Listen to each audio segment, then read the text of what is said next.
Halo, loh, ini gimana ya hostnya kok malah jadi hilang? Coba, coba hostnya saya masukin bisa nggak ini? Ya. Misi masih maaf telat ya. Halo Menyander, selamat malam, salam sehat. Semoga kita dalam kondisi yang sehat. Sebentar, ini aku putar dulu biar enak di postnya. Jadi hari ini ke episode keberapa Om? 115. 115 dari series Mustiko Sasmitaning yang part 1, 2, per 3. Kita hari ini akan membahas tentang Sang Mahaprabu Kelapa Gading ya Om hari ini ya. Yang cerita beliau ini Cukup lucu sih. cukup lucu tapi sayangnya hilang gitu ya. Iya. Sekarang hilang. Tapi ini cuma dongeng ya, lupa. Oke, kita cari Mbak Vicky-nya. Vicky.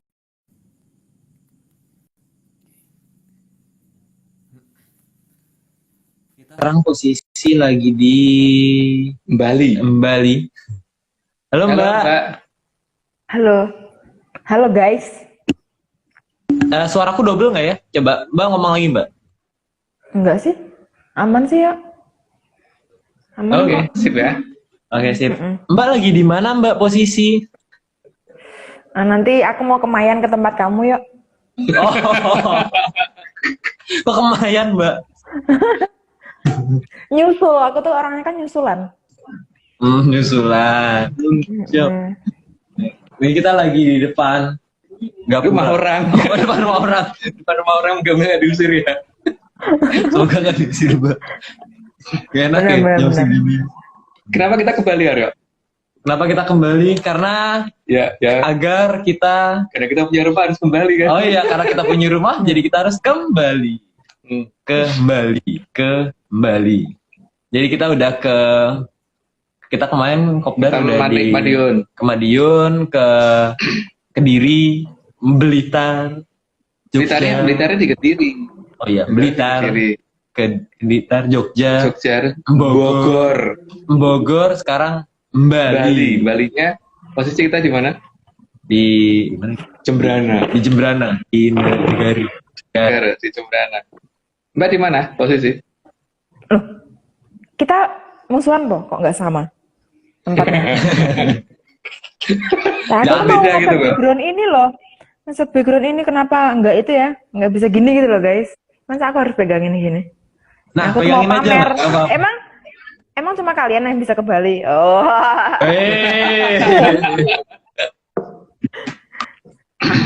Diganjel aja Mbak mungkin bawahnya. Kalau nggak diminta pegangin Mbak. Siapa sih Kunti? Kan sama Maya Ringgono ya. Loh kemana itu? Kok lenyap mendadak? Pakai kemayan ini. Lagi Panglimunan. Ya besok kita akan adakan kopdar ya di mana Aryo? Kita akan mengadakan kopdar di 3 tempat di Bali. Jadi yang pertama itu ada di Jembrana. Tepatnya di sini. Di sini. Tempatnya di Sini. Di sini. Oke, di sinilah. Di sini. Nanti info akan segera disebarluaskan. Terus kemudian hari berikutnya itu akan ada di Denpasar. Terus abis itu kita Denpasar di Sanur itu. Oh, Denpasarnya di Sanur. Bukan Santa Ursula, Sanur. Jadi di Denpasar, Sanur Denpasar. Terus terakhir ada di Gianyar. Di Gianyar. Kita di sini ngapain? Di depan rumah orang. Oh iya, di depan rumah orang. Moga-moga nggak ketahuan yang punya rumah itu. Semoga akan kedengeran ya. Oke, Mbak sudah siap aqua? Enggak disponsor mineral air putih. Siap sih. Aku di sini sajiannya banyak ya, ada anggur sama ada jeruk, ada kopi. Ya udah Mbak, kita kalau sudah siap kita hari ini ada 131 plus 1. Jadi siap-siap Mbak. Kita akan mendengar suaranya Mbak Vicky selama 1 jam lebih. Jadi kita mulai aja langsung ya. Oke, oke. Siap? Siap. Hah. Slide pertama, di negara kita, pohon kelapa bisa ditemui di banyak tempat, baik di pantai sampai di pegunungan. Nggak aneh ya masalah ini. Langsung bablas aja Mbak. Karena banyak. Oke, slide kedua, pohon kelapa ada berbagai macam jenis dan hampir semua bagian dari kelapa bisa dimanfaatkan. Itu juga nggak terlalu aneh. Lanjut aja. Oke, ini di apa? Komentar udah, ya asik jangan lupa disclaimer. Baru Slide mulai. tiga. Maksud setiap 3 slide ini kalau ada 120 kita udah 40 kali. Disclaimer doang, gak isinya. Oke, lanjut. Oke, slide ketiga, kelapa termasuk tanaman yang mempunyai biji berbelah tunggal sehingga mempunyai akar serabut. Dan pohon kelapa ini adalah pohon yang akarnya konsisten. Dimanapun akarnya akan tetap mengarah ke bawah, meskipun tanahnya sudah dibolak-balik. Jadi struktur tanah tua ada di permukaan dan tanah muda di kedalaman. Akar konsisten ke bawah ini yang membuat pohon kelapa cenderung susah roboh. Ya, bagi yang punya perkebunan kelapa mungkin udah ngerti lah. Kalau kita kan mungkin baru ngerti hari ini ya. Dilanjut, Pak. Oh iya, iya. Oke, slide keempat. Siapa Itu itu? foto siapa? Wah, orang ganteng itu, Mbak. Artis itu. Orang ganteng se-IG Live. Berbeda dengan pohon-pohon yang berakar tunggang, yang akarnya akan cenderung merambat ke samping kalau struktur tanahnya sudah terbalik.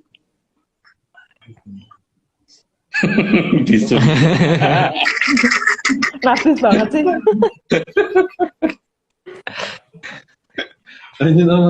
Ya, itu kejadian yang kita foto di Kebun Raya Bogor ya. Jadi ini ada makhluk yang narsis di situ itu danyangnya Bogor lagi menungguin pohon yang tumbang karena dia bingung aja kenapa akarnya nggak ke bawah gitu katanya. Ternyata akarnya cuma menyamping ke samping pada saat kita meneliti keberadaan Sungai Berantas waktu itu.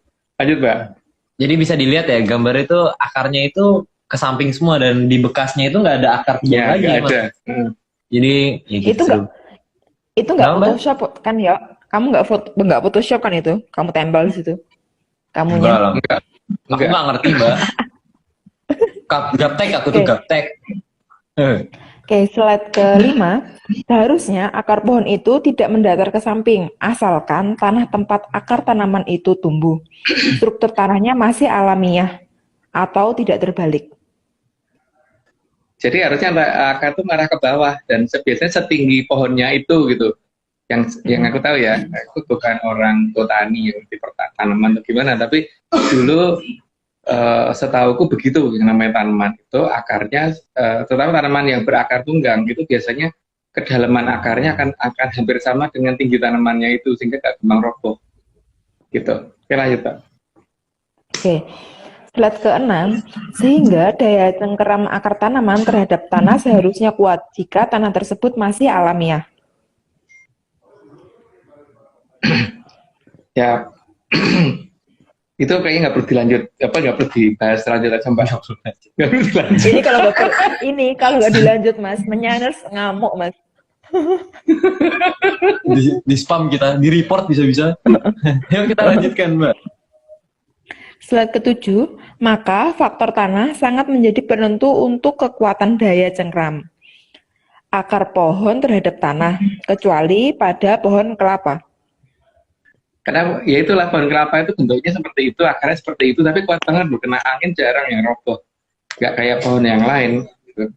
Itu versi kita yang mungkin Cooper ya. Oke, lanjut. Nggak pernah lihat. Cooper gede, maksimal lah pokoknya. Slide ke-8, akar kelapa tidak peduli dimanapun dan dalam kondisi tanah seperti apapun akan selalu sama. Tidak seperti pada pohon yang berakar tunggang, yang bisa berbeda pola penyebaran akarnya. Sehingga di zaman apapun dan dimanapun, akar pohon kelapa akan selalu konsisten. Bedanya pohon kelapa sama manusia kan kalau dia akarnya di tanah, kalau manusia akarnya di awang-awang gitu. Di atas itu bisa berhaluria gitu. Karena di awang-awang kan. Oke lanjut Mbak. Slide ke-9, meskipun bukan masalah filsafat, tapi bisa jadi perlambang. Akar pohon kelapa itu sangat teguh di semua zaman dan semua tempat. Dan selalu tetap dan tidak berubah di semua zaman juga gitu kali Mbak ya. Oke lanjut Mbak. Slide ke-10, bagi kelapa mau kapanpun dan mau dimanapun, asal dia bisa hidup maka akarnya akan mempunyai pola yang sama atau sangat konsisten dari akarnya. Jadi tidak pernah akarnya kemudian berbeda dengan pohon akar tunggang ya. Kalau akar tunggang kan kalau tanahnya sesuai dengan struktur umur, nanti betul-betul alami ya berarti dia akan marah ke bawah. Tapi kalau artificial tanahnya sudah pernah dibolak-balik, gitu, jadi tanah muda justru di dalam dan tanah tua di permukaan, maka dia akarnya akan nyamping, gitu ya. Ini yang pernah diteliti oleh Eyang Aryo pada saat ini meneliti keberadaan Sungai Berantas. Oke lanjut Mbak. Oke, slide ke-11, batang kelapa juga sangat kuat. Dalam bahasa Jawa disebut glugu. Biasanya glugu dijadikan kayu utama untuk membangun atap rumah. Biasanya yang di atas itu yang pasti paling atas, jadi untuk penyangga paling atas. Oke, lanjut Mbak. Oke, slide ke-12, karena glugu sangat kuat dan bisa berumur sangat panjang. Dan nggak tahu kalau di rumah saya itu bahkan mungkin kayaknya rayap juga nggak makan, tapi nggak tahu ya apakah sebenarnya glugu itu makan rayap apa enggak. Tapi di tempatku enggak gitu. Mungkin rayapnya sakit gigi kali ya kalau makan. Gak ada dokternya dia nggak mau beri makan. Oke, tapi karena kitanya Cooper ya Mbak ya, jadi kita berasumsi seperti itu. Tapi asumsi lain boleh karena kita perlu disclaimer kapan? 30-an lah. Oh ya udah, oke lanjut Mbak. Terlalu dini untuk disclaimer. Slide ke-13, kayu glugu mempunyai tekstur yang berbeda dengan kayu dari pohon yang berakar tunggang. Karena biasanya polanya serabut, tapi kuat. Bagus sih bentuknya kalau menurut aku lah, tapi nggak tahu kalau orang yang itu jelek. Itu bagus. Lanjut Mbak. Slide ke-14, batang glugu dari luar kelihatan berruas-ruas sehingga pola tiap pertambahan tinggi akan terlihat dari penambahan ruas yang bervariasi, tapi hampir mirip, seolah mengingatkan manusia akan konsistensi terhadap hierarki alam raya. Tapi yang kayaknya pohon kelapa lebih ngerti dari konsistensi hierarki alam raya daripada manusia deh. Kayaknya ya. Dongengnya begitu. Oke, lanjut Mbak. Slide ke-15, batang kelapa tidak akan melebar terlalu besar seperti pada pohon akar tunggang, tapi cenderung sama. Batang pohon kelapa akan terlihat makin tinggi saat semakin tua dan semakin subur. Jadi beda dengan akar tunggang cenderung melebar ke samping, jadi membesar ke samping, kali ini melebarnya ke atas. Mungkin kayak Aryo sekarang ini naik ke atas nambah tinggi, tapi kalau Bang John ke samping. Waduh, pertumbuhannya arahnya beda. Arah pertumbuhannya beda gitu. Oke, kita lanjut. Slide ke-16, sehingga tidak akan ada kelapa yang batangnya tumbuh melebar ke samping. Hal ini karena akar kehidupannya sangat berbeda dari pohon berakar tunggang. Ya, itu untuk di manusia pada umur tertentu kali ya, tiba-tiba melebar ke samping gitu. Di umur sebelumnya naik ke atas gitu. Oke Mbak, lanjut aja. Slide ke-17, sehingga pohon kelapa seolah mengingatkan agar manusia bisa menjaga dirinya agar lebih mengutamakan untuk pencapaian yang lebih tinggi, bukan pencapaian yang hanya ke kanan atau ke kiri. Ya, memang harusnya begitu kan, yang namanya pencapaian harus selalu naik terus gitu, bukan ya sudah sampai situ ya sudah yang selevel doang gitu. Ini nggak cuma ngomong yang ada di slides doang nih Om, berarti ya, nggak cuma di. Itu kayak naik kelas kan ya Mas berarti? Iya. Kayak SD, Kan SMP. SD ke SMP, bukan SMP terus besoknya SMP lagi, terus kemudian SMP lagi dan SMP lagi kan enggak toh, harus naik. Atau gitu. malah dari SMP ke TK. Oke. Oke, lanjut, Mbak. Oke, slide ke-18. Pada serat batang kelapa juga sangat jelas terlihat bahwa di bagian dalam tidak ada perbedaan ruas. Perbedaan ruas hanya di bagian luar, sehingga seperti mengingatkan agar perbedaan itu hanya untuk dilihat di luar, bukan di dalam. Jadi kalau sudah di dalam, jangan memandang perbedaan. Ya seharusnya begitu kan. Ya, tapi terserah mau diartikan seperti apa. Itu lanjut aja, Mbak. Ini cuma dongeng. Nanti, sabar pemirsa, disclaimer. Nanti sesuai permintaan biasanya pakai Eko, tenang. Kita dangdutan sebentar. Oke loh. Slide ke-19. Buah kelapa juga merupakan buah yang bermanfaat di seluruh bagian dirinya. Dari seluruh bagian dirinya. Ini sudah masuk ke buah ya. Ke sebentar lagi seru deh. Oke, lanjut, Mbak. Slide ke-20. Dari bagian serabutnya bisa digunakan untuk berbagai hal yang diperlukan manusia. Jadi, bagian yang terburuknya saja sudah bisa dimanfaatkan. Ini aku tambahin apalagi yang nggak buruk. Ya jelas banget kan kalau bisa manusia seperti itu ya. Bahkan apapun kalau bisa ada manfaatnya gitu. Kan ya Mbak. Slide ke-21, tergantung manusia yang memanfaatkan. Juga daya kreasi dari manusia untuk membuatnya menjadi lebih indah. Kelapa hanya bertugas menyediakannya. Karena kelapa merupakan bagian dari alam yang mendukung kehidupan.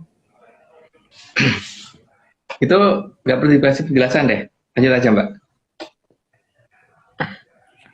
Slide ke-22, sementara pada bagian batok kelapanya bisa digunakan untuk dibuat menjadi arang terbaik yang mempunyai daya serap paling bagus. Dan bisa juga digunakan untuk pembakaran. Ini udah mulai akan seru di bagian ini ya. Jadi kayaknya kalau ditunda-tunda nggak seru. Tapi apa perlu disclaimer sekarang biar boleh kita boleh. Disclaimer dulu. Ini disclaimer dari menyaners dari Bali. Sabar, Mbak. Sabar ya. Proses loh ini proses. Oke. Ini dia. Deketin. Ini semua cuma dongeng. Tidak percaya tidak apa-apa. Kalau mau percaya ya. Oke. Itu dia disclaimer hari ini. Oh iya, lupa pakai Eko. Perlu diulang? Nggak usah, berarti slide ke-23 pakai Eko. Disclaimer pakai bahasa Disclaimer pakai bahasa Bali. Berarti besok bikinnya pakai Bali. Oke. Habis itu pakai bahasa Sanskerta. Yuk. Slide ke-23. Di tangan orang yang kreatif, batok kelapa juga bisa digunakan untuk hiasan.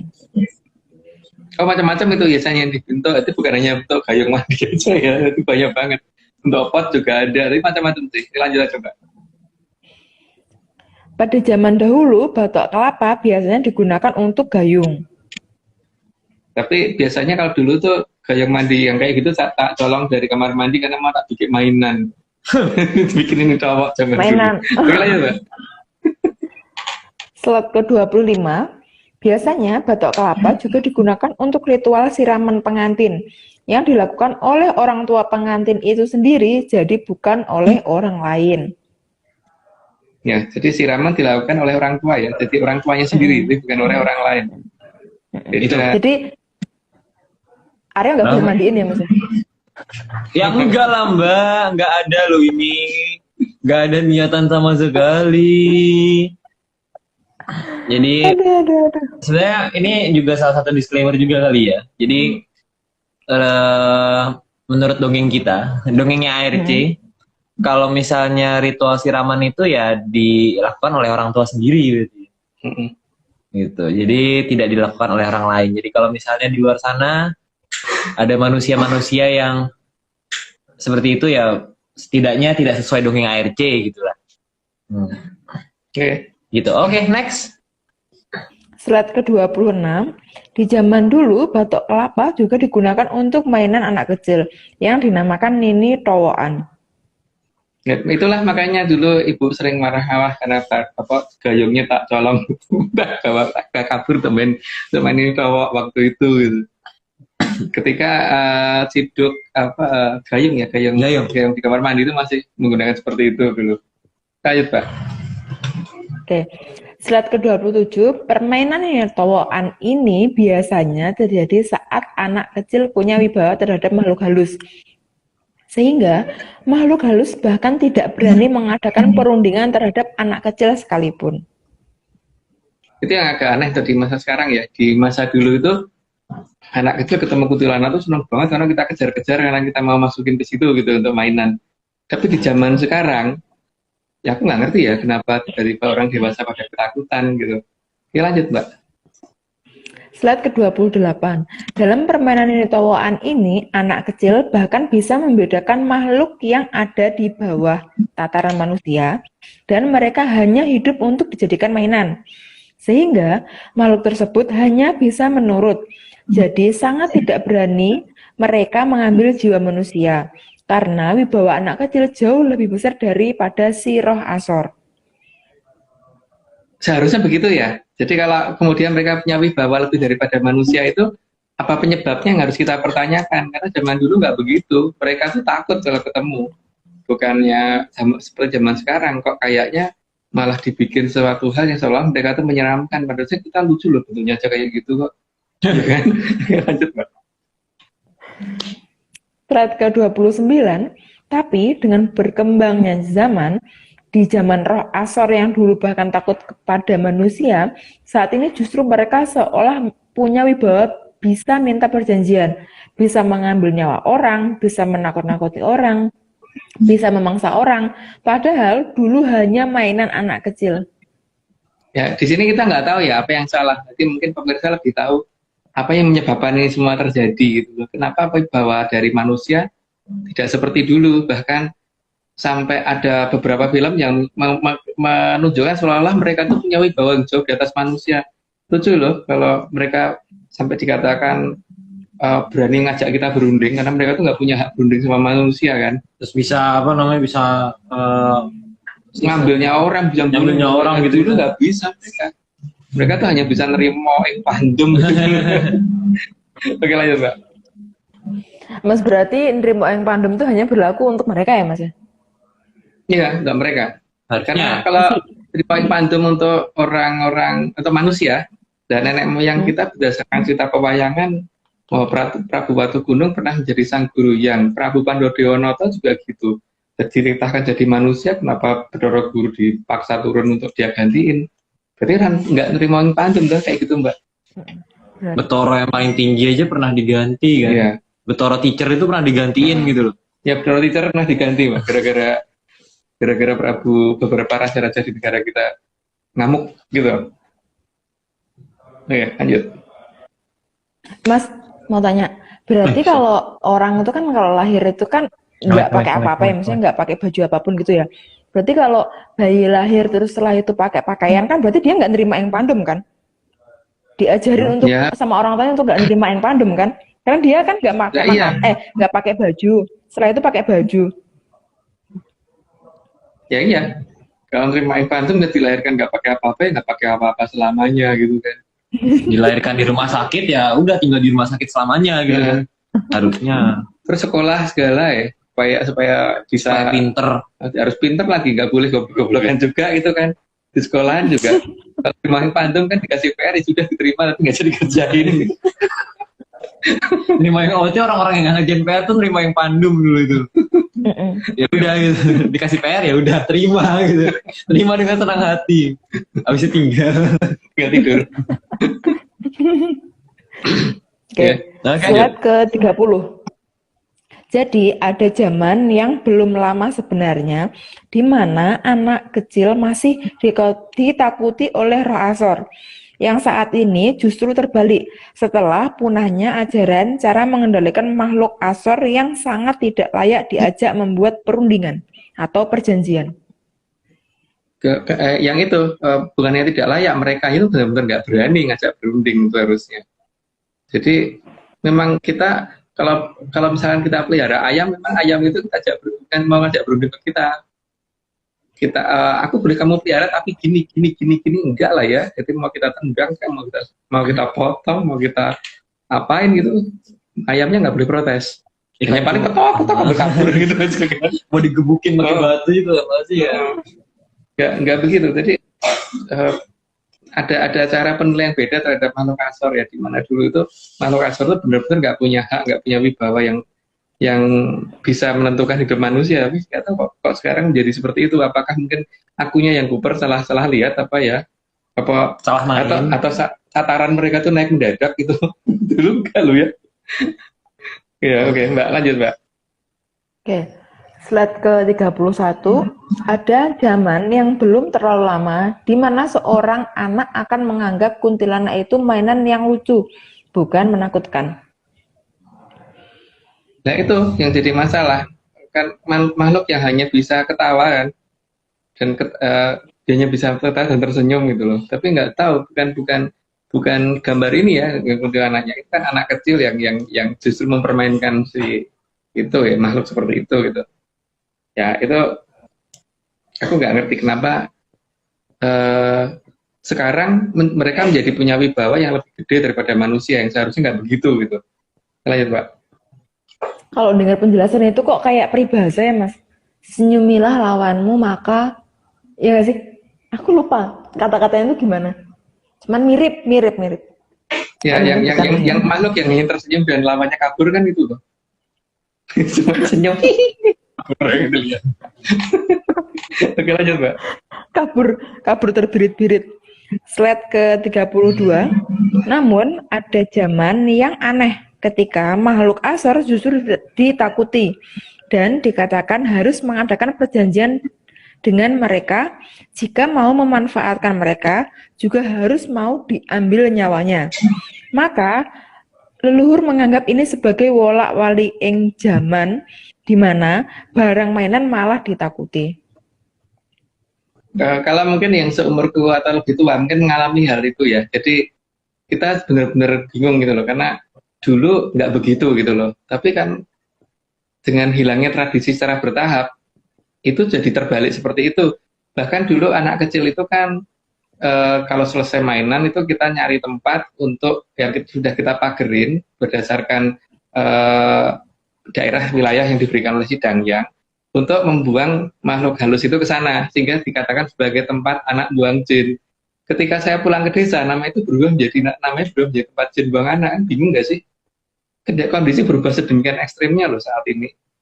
Yang katanya manusia lebih punya wibawa, tapi enggak, kenyataannya enggak. Tapi lucu juga sih, karena di zamanku kecil ya, berarti tahun 2000-an awal itu, film-film horor itu malah kebanyakan tentang boneka. Ya. Tentang boneka atau tentang mainan yang pasukan terus bunuh orang lah apalah. Padahal di tradisi kita kalau ceritanya Bopo, ceritanya Magung itu kan kayaknya mainan mereka tuh jadi mainan gitu loh. Jadi jadi ya towoan itu kan lucu-lucuan jadinya. Tapi kalau sekarang ada siapa tuh Annabelle lah, siapa lagi itu Chucky itu kan serem semua itu jadinya. Ada apa yang hilang di negara kita gitu loh, sehingga kita harus begitu. Oke, lanjut dulu aja Mbak. Bentar Mas, kalau tadi kan Mas aku ngomong kalau anak kecil itu tahu batasan di mana si makhluk itu tuh kawasannya itu kan, maksudnya kan karena tahu tanya di Pedangyangan. Berarti anak kecil itu bisa ketemu Pedangyangan dong Mas? Berarti nggak halu dong, ya kan? Bisa tanya kan kalau misal tahu batas wilayahnya itu. Berarti sebenarnya untuk ketemu Pedangyangan itu nggak ada batasan usia kan ya? Kalau anak kecil nggak ada bisa. batasan usia, nggak ada, dan itu bukan astral ya, karena astral itu nggak melihat. Karena ngelihat itu memang bukan astral. Gitu, dia harus nyata.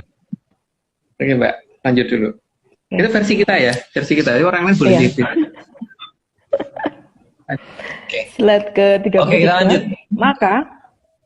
Slide ke-33, maka Tempurung kelapa seolah mengingatkan bahwa yang dianggap mengerikan itu sebenarnya hanya sesuatu yang lucu dan hanya mainan di zaman dulu. Maka jangan pernah kehilangan akar budaya supaya bisa kembali mengatur alam, bukan diatur alam. Ini yang dinamakan Hamamayu Hayuning Bawono. Cuman ini kan baru awalan. Jadi mungkin di slide berikutnya ada yang lebih lucu, Mbak. Lanjut. Slide ke-34, jadi batok kelapa itu mengingatkan kita bahwa bentuk-bentuk seperti ini apa perlu diajak membuat perjanjian dan ditakuti? Perlu loh Mas, itu perlu loh diajak perjanjian. Meskipun nggak bisa Ya jawab enggak, Mbak. Bentuk kayak gitu jajak perjanjian. Yang enggak ditaruh di kamar, mau kita injek kayak mau kita taruh di mana, itu enggak perlu ngadakan perjanjian. Ya, lanjut, Mbak. Oke. Slide ke-35. Selain itu juga mengingatkan manusia agar sadar akan tugasnya, bahwa mengatur bukan diatur. Dan makhluk seperti ini nih, yang ada di situ tuh, harus diatur, bukan diajak membuat perjanjian dan tidak punya hak menuntut apapun terhadap manusia. Itu kan coba ya diperhatikan ya, ngatur rambut aja nggak bisa, sampai bentuknya kayak gitu. Terus kemudian bajunya juga mungkin dipakai sejak 500 tahun yang lalu sampai sekarang nggak pernah ganti. Terus kalau dibuka nggak pernah sikat gigi, nggak pernah sikat gigi bolong-bolong dan sebagainya. Tapi gini loh, yang jadi perkara apa sih yang kenapa sih harus ditakutin gitu? Dan kenapa wibawa itu menghilang dengan ininya gitu loh, dengan bertambah berkembangnya zaman dan hilangnya tradisi. Tapi di sini kan yang paling harus kita lihat bahwa kita tuh harusnya mengatur mereka, bukannya kabur gitu, bukannya menghindar. Dan mereka juga punya hak untuk hidup, jadi tidak untuk diusir-usir juga. Ya, pada dasarnya kan mereka juga terkadang hidupnya malah lebih lama dari kita gitu, iya, di bumi. Gitu. Lebih dulu daripada kita, karena dia mungkin umurnya dari ribuan tahun, atau ratusan tahun, atau mungkin puluhan tahun tapi lebih tua daripada kita, atau malah jutaan, atau nggak tahu lebih lama lagi juga bisa aja kan. Kalau diusir-usir ya kasihan dianya juga gitu kadang-kadang. Ya mereka punya hak untuk hidup, tapi tidak punya hak untuk ngatur kita. Tapi kita punya hak untuk ngatur mereka, gitu kan. Bukan punya hak untuk kaburkan berat mereka. Oke, lanjut. Itu karena mereka nggak punya baju besok. Itu aja Mas, aku kasih baju satu lah ya, supaya gantilah sekali-kali 500 tahun sekali. Oke, lanjut. Slide ke-36, kalau perlu justru manusia itu harus kasihan terhadap mereka, supaya bisa mengajari dan mengedukasi mereka agar makhluk yang lucu itu bisa berdandan, supaya wajahnya tidak lagi seperti tidak jelas dan tidak terarah dengan baik. Dan itu kalau mau pakai eyeshadow, nggak semata juga kali kalau misalnya mau pakai ya kan. Yeah. Dikit aja, nggak full. Mungkin nanti Mbak harus cerita tentang pengalaman Mbak ya, tapi nanti di beberapa slide yang kita lanjut dulu aja Mbak. Slide ke-37, karena termasuk Hamamayu Hayuning Bawono jika bisa mengubah makhluk yang tidak pernah mandi minimal bisa dandan dan mau mandi. Minimal wangi sih ya. Pakai parfum gitu. Cuman ya itu ya, memang mereka tuh bodoh bener gitu. Jadi diajari mandi itu juga kadang-kadang mereka tuh cuman lihat, terus setelah itu mempraktekannya itu juga beda gitu. Jadi porstek di kamar mandi, Aryo dipakai mandi bisa baunya bau porstek. Kadang-kadang malah soklin lantai itu dipakai pakaian, tapi mereka melihatnya karena benda cair yang ada di kamar mandi, makanya harus dikasih tahu bener gitu. Kenapa gimana kemarin? Kalau aku kemarin itu kan aku udah muterin ya, itu kan ada kayak iklan gitu kan, sabun lah, lulur lah, sama sabun cair, sabun batang, sabun cair.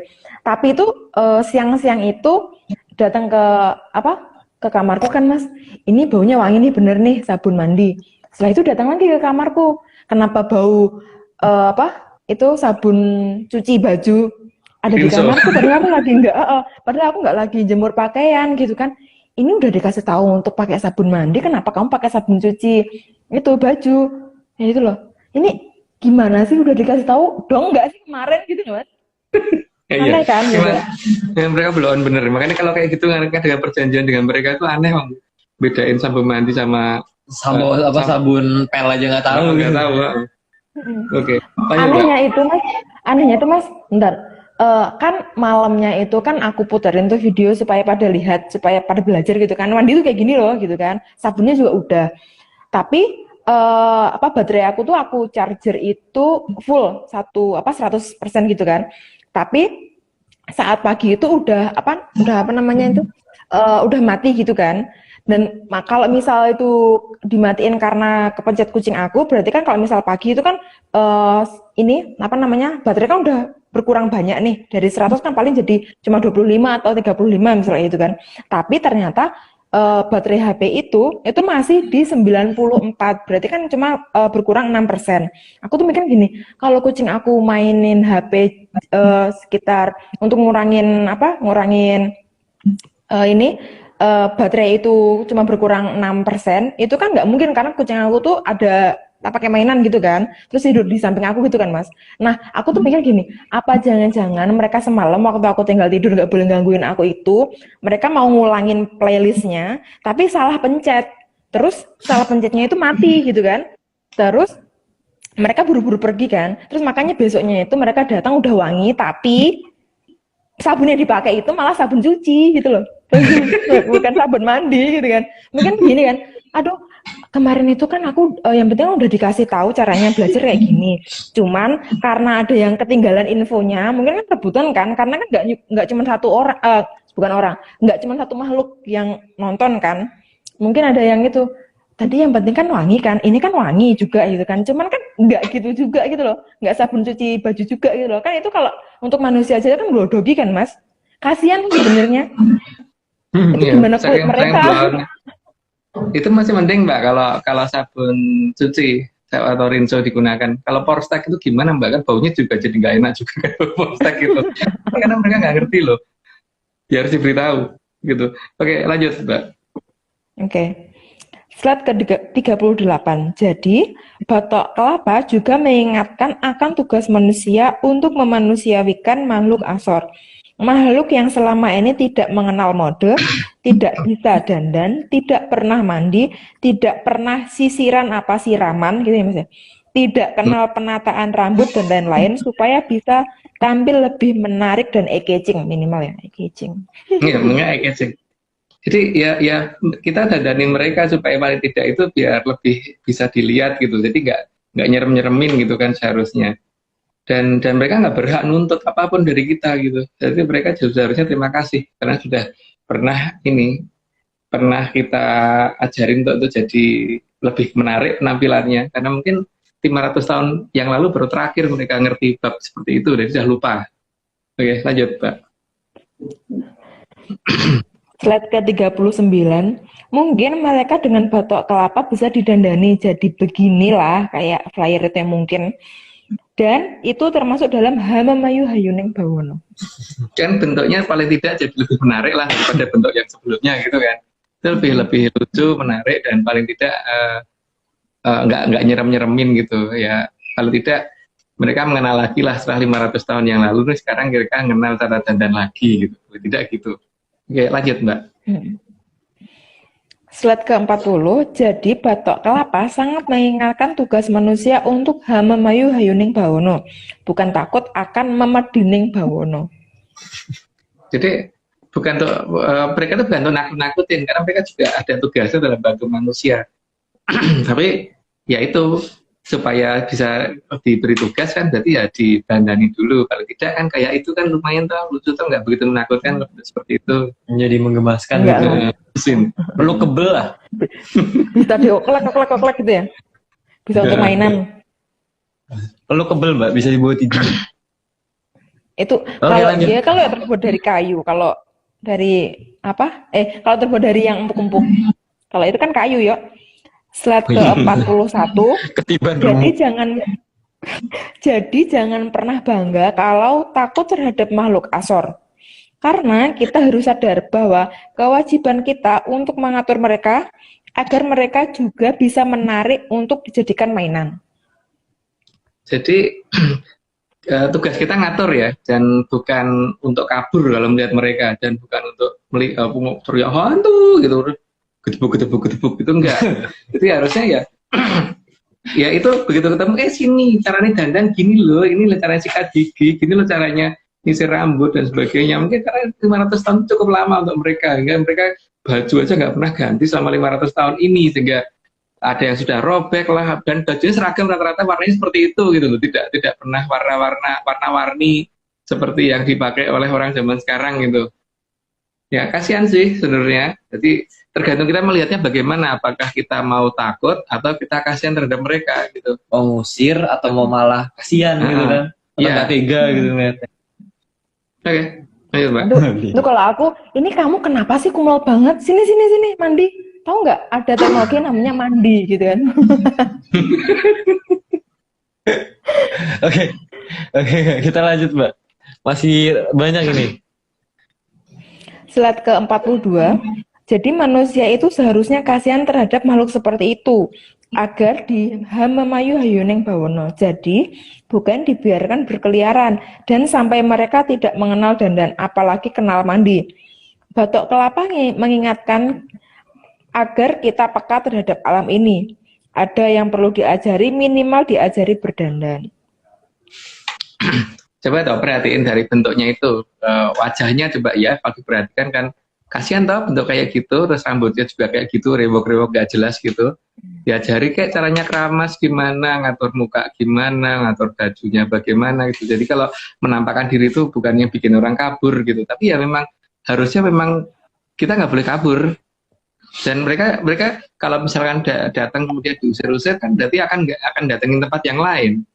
Jadi kan kalau kita ngusir dari sini berarti dia akan ganggu di sana. Kalau di sana kemudian diusir lagi ganggu tempat yang lain lagi gitu kan. Jadi memang ya harus hamamayu hayuning bawono itu termasuk mereka, bukan hanya sesuatu yang terlihat. Bukan cuma manusia doang ya. Bukan hanya manusia atau hewan, tanaman itu. Bukan hanya itu, tapi juga termasuk yang makhluk seperti ini gitu. Karena lucu-lucu sebenarnya mereka itu. Oke lanjut. Walaupun nggak ada kupingnya. lanjut. Berarti mereka itu kan punya hak hidup dan hak tinggal kan? Misalnya hak tinggal di Macapada kan Mas? Iya. Berarti besok bikin KTP lah kalau udah bisa difoto ya? Seharusnya. Bikin KTP, paspor, apalagi Kartu tanda penduduk hantu gitu ya. KTPH. Atau KTHP. Kartu tanda hantu penduduk. KTPHS, kartu tanda penduduk hantu setan gitu. Nah sejenisnya. Siap itu segera disampaikan. Oke, lanjut. Slide ke-43, kita harusnya kasihan kepada mereka, makhluk yang dengan raga berantakan dan tidak bisa dandan. Karena selama ini mereka salah dalam memilih tren model untuk baju, wajah, tren rambut, tren kuku, ya kan? Iya. Ya itu kan rata-rata mereka tuh karena mungkin malu ya, maka rata-rata wajahnya ditutupin pakai rambutnya sendiri gitu kan. Karena nggak ngerti harus bagaimana gitu kan. Ya 500 tahun nggak pernah keramas gimana sih Mbak? Gitu. Orang nggak pernah mandi selama 1 bulan, nggak pernah keramas 1 bulan aja udah kayak apa gitu loh. Dan mereka tuh ngalami seperti itu kan. Ya kita jangan kabur harusnya, tapi bagaimana supaya mereka itu juga tidak ganggu yang lain toh. Harus hamamayu hayuning bawono itu termasuk itu kalau berdasarkan cerita di ARC dan yang kita gitu kan. Kita lanjut Mbak. Ini ada yang komen, Mbak kalau wajahnya jelek, matanya mau copot, ngeriasnya gimana Mbak Vicky? Nah, lihat slide setelah ini ya guys. Setelah ini masih ada penjelasan yang mendongeng ria. Slide ke-44, kita harusnya juga kasihan kepada mereka, makhluk yang hanya bisa tinggal di pepohonan yang rimbun dan tinggi. Bagian dari hamayu hayuning bawono, tugas manusia atas pengendalian mereka, bukan pembiaran terhadap mereka. Kayak acu tak acu juga boleh ya Mas, ternyata ke mereka. Iya. Ya kalau mereka tinggal di atas pohon, terus akhirnya pohon itu jadi cerem dan menakutkan banyak orang ya, berarti kan kita harusnya membuat bagaimana supaya mereka tuh ya kan kayak munyuk tinggal di atas gitu, monyet aja kalau dipelihara kan juga ini toh dicarikan tempat sama kita gitu. Itu Hamamayu Hayuning Bawono termasuk mereka, dan mereka itu makhluk yang benar-benar terlantar loh 500 tahun ini, mereka nggak ngerti harus kemana dan bagaimana. Dan ya lucu juga sih kalau mereka harus takutin, mereka itu lucu loh. Iya sebenarnya mah iya. Mandi aja, Ini bodohnya beneran kelewatan. Kenapa, Mbak? Ini ada yang komennya. Kalau yang suka ada mandi sendiri itu mungkin muridnya Mas Agung. Nah itu berarti udah masuk Udah kurikulum banyak mandi emang. berarti. Ya, udah lulus kurikulum mandi itu. Itu belum lulus kurikulum yang lain itu tapi Iya. biasanya. Baru mandi. Jadi kerjanya mandi terus gitu ya. Mm-mm. Ribet jadinya. Lanjut, Mbak. Oke. Slide ke-45, Batok Kelapa juga mengingatkan agar kita bisa mengajari mereka supaya lebih sopan dalam berbicara dan tertawa. Jadi, bukan hanya bisa mengeluarkan suara hihihi saja. Oh, kalau mau niruin nanti malah serem kan akunya. Supaya kosakatanya bertambah, bisa juga diajarkan lalala, rerere, mimimi, dan lain-lain. Ya minimal makhluk tersebut tahu nada lah supaya nggak fals ya kan. Kadang-kadang tuh melengking, tiba-tiba melengking, turun gitu kan. Melengking lagi, Iya. turun lagi tuh. Ini gimana sih? Nggak tahu nada gitu kan. Iya, nggak masuk cuma bisa ketawa "Hihihi," gitu. Buat diajari cara ketawa yang bener gitu loh. Wah, gitu. Salah. Diajari nyanyi kayak atau gimana, jadi bukan hanya begitu gitu kan. Memang ya mereka cara komunikasinya begitu gitu. Jadi kan lucu tau kalau tiba-tiba kita dengar bukan hi lagi gitu loh. Ada apa? Itu berarti kalau dijadiin paduan suara bagus Mas. Berarti soprannya yang anehnya tinggi itu sopran apa ya? Itu bisa melengking banget Mas, ya kan? Iya. Terus bisa pecah nada juga gitu kan? Dan mau nyanyi selama 5 hari berturut-turut tanpa berhenti mereka kuat loh, Mbak. Kalau misal diajari untuk jadi penyanyi yang bagus itu diajari niru ini kan lumayan. Dengerin mereka bisa nyanyi bagus beneran, dan kemudian kita nggak perlu nyalain radio atau tape atau apa gitu. Gitu kan untuk lagu-lagu yang kita seneng gitu. Ini ada yang nyuruh ajarin karaokean. Nah, iya, bisa itu.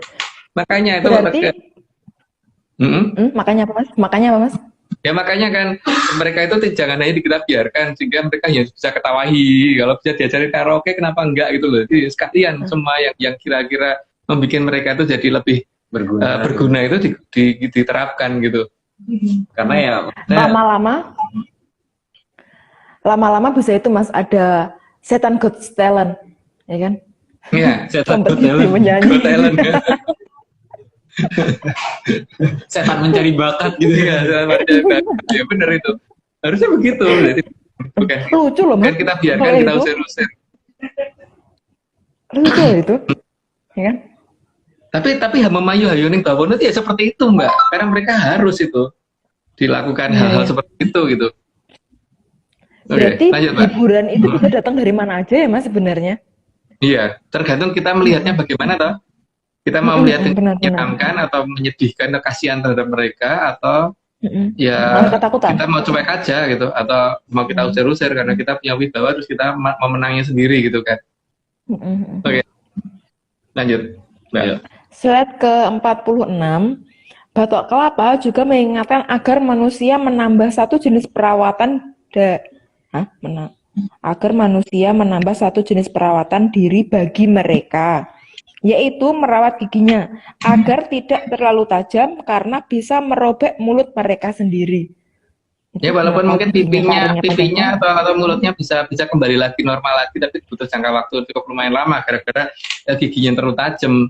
Tapi kan kasihan toh, paling tidak diajari kayak mereka cara potong gigi gimana gitu. Gitu ya lanjut. Gigi. Universitas Hantu Nusantara kita buat UHN Universitas Hantu Nusantara harus dibentuk itu. Nanti aku dosennya aja Mas. Iya. Dosen ngajarin dandan. Slide ke-47. Kasihan mereka itu karena ketajaman giginya membuat mukanya berantakan. Karena tergigit oleh giginya sendiri. Sakitnya kayak gimana ya? Tugas manusia mengajari mereka sebagai bagian dari Hamamayu Hayuning Bawono. Ini bukan hanya untuk dibiarkan, tapi melainkan tugas. Iya. Walaupun itu bisa kembali lagi, ya, mereka dengan kita. Kalau kita mulut robek atau pipi robek itu harus dioperasi plastik dan dibenerin. Kalau mereka bisa balik lagi. Tapi kasihan toh kalau mereka sempat seperti itu gitu. Tapi tergantung sih melihatnya kita ngeri atau kita kasihan gitu kan. Dan tugas kita kalau di Advances Research Center kan ini merupakan tugas dari Habumayu Hayuning Bawono termasuk memperbaiki mereka kan, jadi bukan membiarkan mereka gitu. Ya kasihan juga yang menelantarkan kan. Kadang-kadang kita ngelihat kucing di jalan aja kadang-kadang nggak tega, tapi kok ngeliat yang bentuknya begini kok tega gitu loh. Oke Mbak, lanjut Mbak. Ini ada yang usul Mas, besok bentuk boy band dan girl bandnya itu Setan Got Talent. Lama-lama juga ada Setan Fashion Week. Setan Fashion Week. Iya itu, bagus itu idenya. Sama Hayuning Bawono itu. 17-an besok diundang aja. Kalau mereka udah pada cakep-cakep mah boleh diundang ya Mas ya? Iya, diundang udah, ini. Kalau udah cakep. Panjat pinang. Itu lomba panjat pinang kira ya. Itu mah mereka nggak usah tumpuk-tumpuk, langsung terbang kan bisa dapat. Iya, bisa. Tarik tambang. Lanjut Mbak. Oke. Slide ke-48, seharusnya kita mengajarkan mereka untuk merapikan giginya supaya rapi dan tidak melukai mereka sendiri. Ya seperti itulah. Paling tidak kalau nggak ngerti caranya ya kita bisa nyetel YouTube tuh zaman sekarang supaya mereka yang lihat gitu. Cuman ya supaya nyetel waktu nyetel YouTube dan mereka berada di dekat kita dan tidak mengganggu kita, ya paling tidak diajari mandi dulu lah, diajari sikat gigi dulu biar baunya tuh nggak enak gitu loh. Dan yang penting yang bener, karena emang mereka tuh bodoh beneran gitu. Jadi kalau ya aku bingung sih kalau makhluk seperti itu diajak ngajarin perjanjian, bodohnya kayak gitu masalahnya memang. Lanjut Mbak. Bodoh akut ya berarti. Slide ke-49, setelah gigi dirapikan juga mulai diajari untuk menyikat gigi supaya mulutnya tidak bau. Karena itu pasti karang giginya banyak Mas, ya kan? Ya seperti itulah, mereka ya mengenal sikat gigi kan 500 tahun yang lalu Mbak. Lanjut Mbak. Ada yang tanya, kalau terbang bisa minta gendong nggak sih pengganti karpet terbang? Makanya ini mereka, ini kan ngerti kalau mereka ngerti cara memerintah mereka ya mungkin bisa saja gitu. Makanya nenek moyang kita bisa terbang zaman dulu. Lanjut. Tapi mereka harus dibikinin SIM ya, surat izin melayang. Surat izin melayang. Slide ke-50. Kalau perlu dikasih permen yang bisa mengurangi bau mulut. Itu banyak kan sekarang jenis-jenisnya permen apa aja, seperti yang ada bentuknya permen karet kayak atau apa gitu, paling tidak itu supaya kalau di dekat kita nanya itu baunya mbak bel gitu, nggak seperti bau apa gitu, nggak bau apa enggak gitu. Oke lanjut Mbak. Slide ke-51, setidaknya kenalkan mereka cara menggunakan peralatan ini yang seperti pada di gambar ya guys. Ini kalau tutorial itu ada apa aja yang nggak kelihatan. Roll rambut, pewarna rambut kalau misal rambutnya udah pada putih gitu kan, catokan, gunting, sisir, terus apalagi ya ini guys, mungkin pencukur bulu ketiak atau mungkin bulu ini ya, mau daripada kesini kan semuanya ya rambutnya ada di alis, dicukur dikit gini ya. Kalau mungkin apa jangan-jangan karena mereka tertutupi wajahnya kan biasanya itu kan akar-akar yang sebelah sini kan juga ikut tumbuh kan, berarti kan itu harus dikerok gitu ya wajahnya. Jangan lupa nggak semua apa namanya yang buat mencetin jerawat. Iya, mencetin jerawat juga. Ada harusnya, tapi mungkin belum ada di situ. Diajarin masker. Tapi mereka pasti jerawatnya gede banget, ya nggak sih? Iya. Yang nggak pernah mandi gimana sih Mbak? Iya. Kasihan nggak cuci muka mana mungkin mandi aja enggak. Oke lanjut Pak. Slide ke-52. Supaya rambut mereka rapi harusnya di hairstyle yang rapi, dipotong, di-curly, atau mungkin mau disasak atau apa ya Mas ya? Ya itu kalau cewek kan lebih ngerti malahan. Kalau ini kuncir dua kanan kiri dulu Mbak. Udah. Oke lanjut Mbak. Slide ke-53, supaya rambutnya tidak mengembang berantakan bisa dirapikan dengan dicatok atau diluruskan. Itu Yaitu untuk mengurangi pengembangan.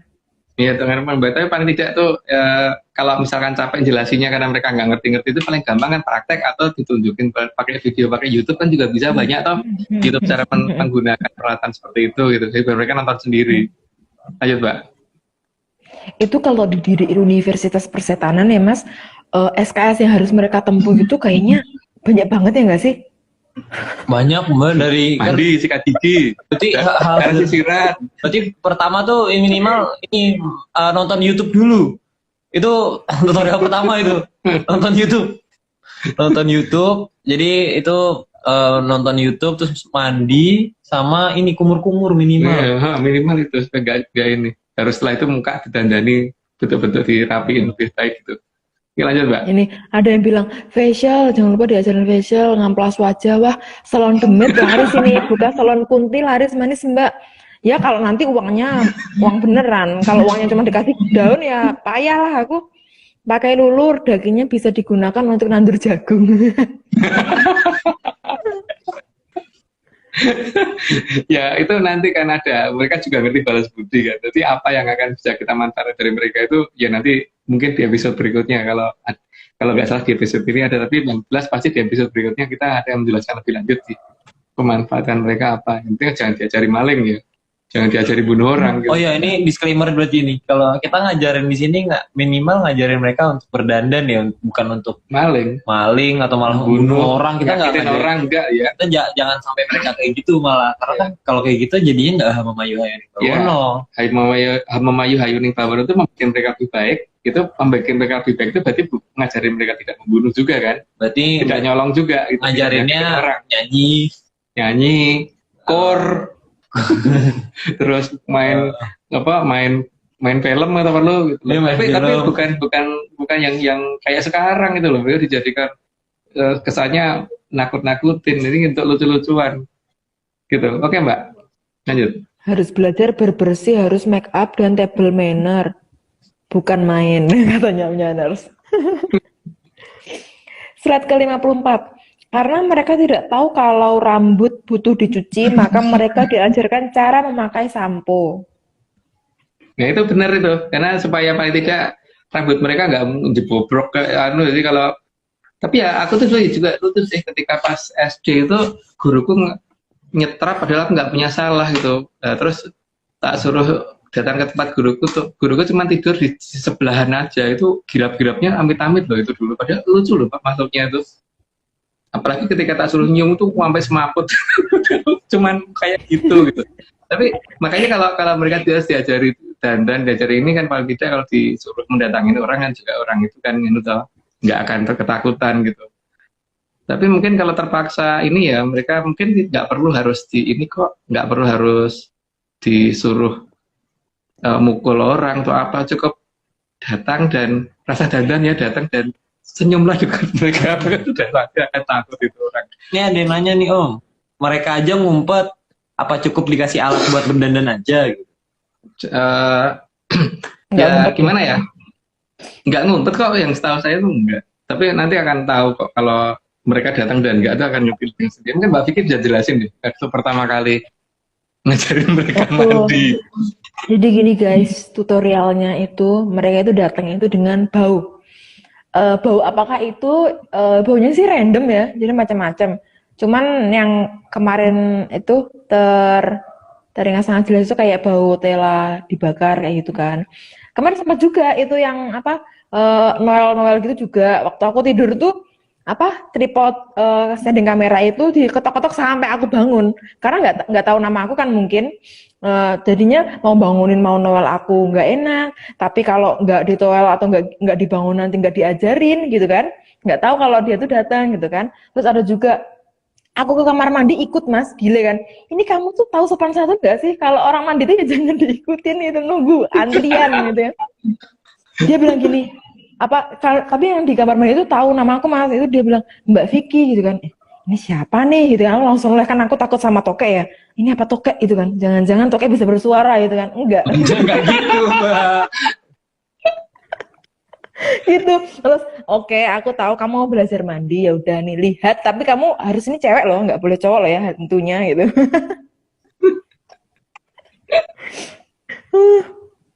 Aneh-aneh itu sebenarnya, itu si makhluk-makhluk itu lucu sih Mas sebenarnya, cuman aku juga bingung sih. Kenapa ya?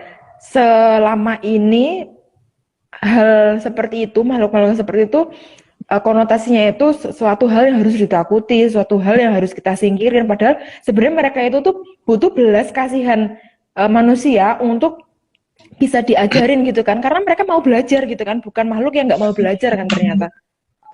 Iya, dan untuk supaya mereka mau datang kan pertama kali kita ke pedanyangan dulu toh Mbak, untuk yang kita sudah siap untuk membantu Hamumayu Hayuning Bawono terhadap mereka.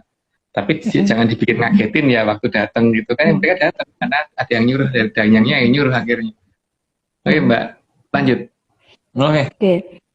Slide ke-55, supaya basahnya tidak lama, maka diajarkan juga memakai hair dryer. Ya, supaya rambut mereka jangan basah mulu gitu. Jadi datengin masih tetes-tetes nanti. Ayo Mbak. Aku sering nyium bau telur bakar tapi merinding sih Mbak. Dikasih tahu gini aja, no. Kamu datang, mau belajar apa nih? Mandi, belajar gosok gigi, belajar motong gigi, belajar motong kuku, atau apa, ditawarin nih Mas KSPG. Mending mandi dulu Mbak, langsung diprioritaskan sebelum mandi dulu, karena ya itu yang paling ini, supaya bau mereka berubah dulu ya. Mandi, sikat gigi, sama keramas dulu, itu yang paling penting untuk mereka. 3 hal ini dulu yang paling utama, setelah itu baru yang lain. Jadi paling tidak itu mereka kan pasti belum diizinkan kelihatan ke kita ketika ini ya masih berantakan wajahnya. Tapi paling tidak kan kita bisa nyelelin YouTube kan. Ya kecuali kalau seperti kita udah biasa ngeliat mereka ya nggak masalah. Tapi untuk orang yang baru ini sementara sudah terdoktrin bahwa mereka itu serem, ya mungkin mereka biar datang dengan baunya dulu, jangan langsung muncul mukanya. Muncul mukanya nanti setelah kita ajarin dandan gitu. Tapi jangan kaget kalau muka mereka jadi lucu atau gimana, kita suruh dandan gini malah jadinya bagaimana, itu juga akan jadi banyak masalah. Tapi moga-moga sih nggak ini gitu loh, nggak menyeramkan lagi setelah diajari dandan gitu. Karena Danyang tidak mengizinkan mereka tampak sebelum itu gitu loh. Selama kita benar-benar akan Hamumayu Hayuning Bawono terhadap mereka gitu. Lanjut Mbak. Slide ke-56. Dikenalkan juga jepit rambut supaya rapi. Karena tidak semua makhluk seperti itu rambutnya bisa dipotong. Jadi mungkin guntingnya yang rompal malahan lebih keras daripada gunting. Jadi supaya tetap teratur ya paling tidak diajari pakai jepit dan sebagainya itu perlu mereka biar lebih lucu dikit lah gimana gitu. Lebih bahasanya Mbak Vicky mungkin lebih imut gitu ya. Ada yang ngomong. Bukan amit-amit, imut tapi bukan. Jadi kalau udah cantik bisa diajak live IG. Oh jadi iya. narator. Jadi narator. Oke lanjut. Oke, siap. Slide ke-57, kalau masih kurang rapi bisa diajarkan memakai bandu. Kalau nggak tahu cepet ya, slide gini. Ya, itu lebih gampang, lebih Tapi kalau masih kurang rapi lagi ya pakai bandu, pakai cepet itu lebih anu lagi lah. Tapi itu cewek lebih tahu lah daripada aku. Oke, lanjut Mbak. Slide ke-58, diajarkan juga cara memakai skincare dan make up supaya tidak pucat. Ya karena mereka kan memang wajahnya kayak gitu, pucat banget gitu kan. Ya biar gak serem dong, paling tidak layak dilihat gitu loh. Oke, lanjut Mbak. Paling enggak pakai kontur supaya kelihatan volume wajahnya nggak kayak flat gitu ya Mas. Iya. Slide ke-59. Diajarkan luluran juga supaya badannya tidak bau. Karena perpindahan dari tidak pernah bersih-bersih, pasti baunya juga susah berganti, maka perlu luluran. Di scrub atau di apa gitu. Tapi ini udah satu lagi terus disclaimer lagi ya di sini ya. Kayaknya kita langsung gas sampai 100 dulu baru disclaimer. Karena waktunya sudah sejam ternyata. Oh oke. Udah lanjut. Udah. Wow. Slide ke-60. Perkenalkan cara mandi dan kebiasaan bersih-bersih ke mereka biar tidak bau badan. Tadi udah, mungkin lanjut aja. Oke. Slide ke-61. Perkenalkan ke mereka berbagai merek minyak wangi supaya mereka tidak berbau anyir lagi.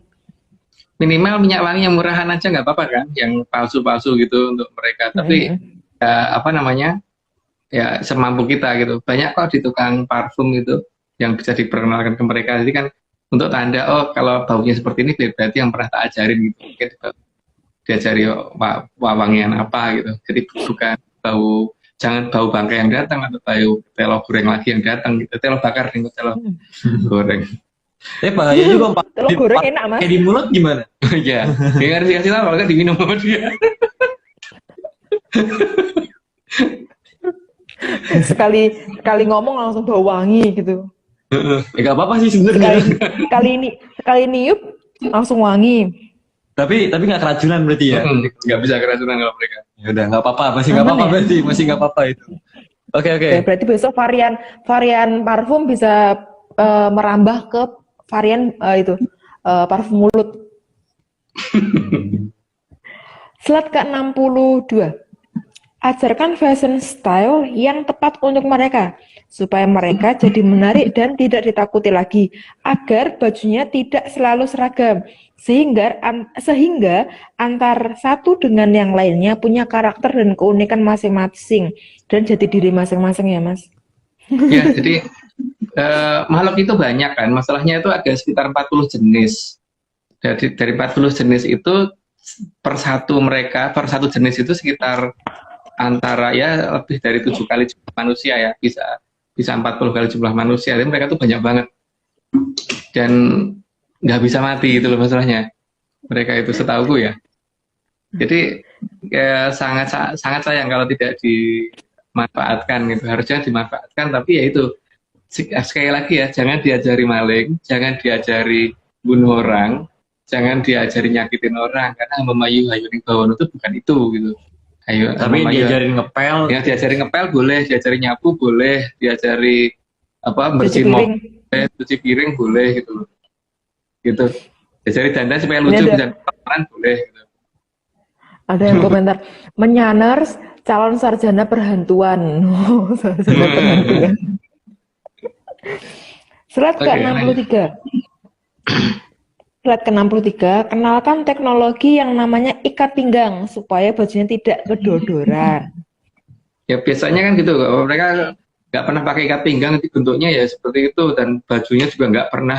Oh iya, itu diajarin nyuci baju belum ya tadi ya? Karena kalau baju nggak pernah ganti, nggak pernah dicuci kan juga gimana sih gitu loh.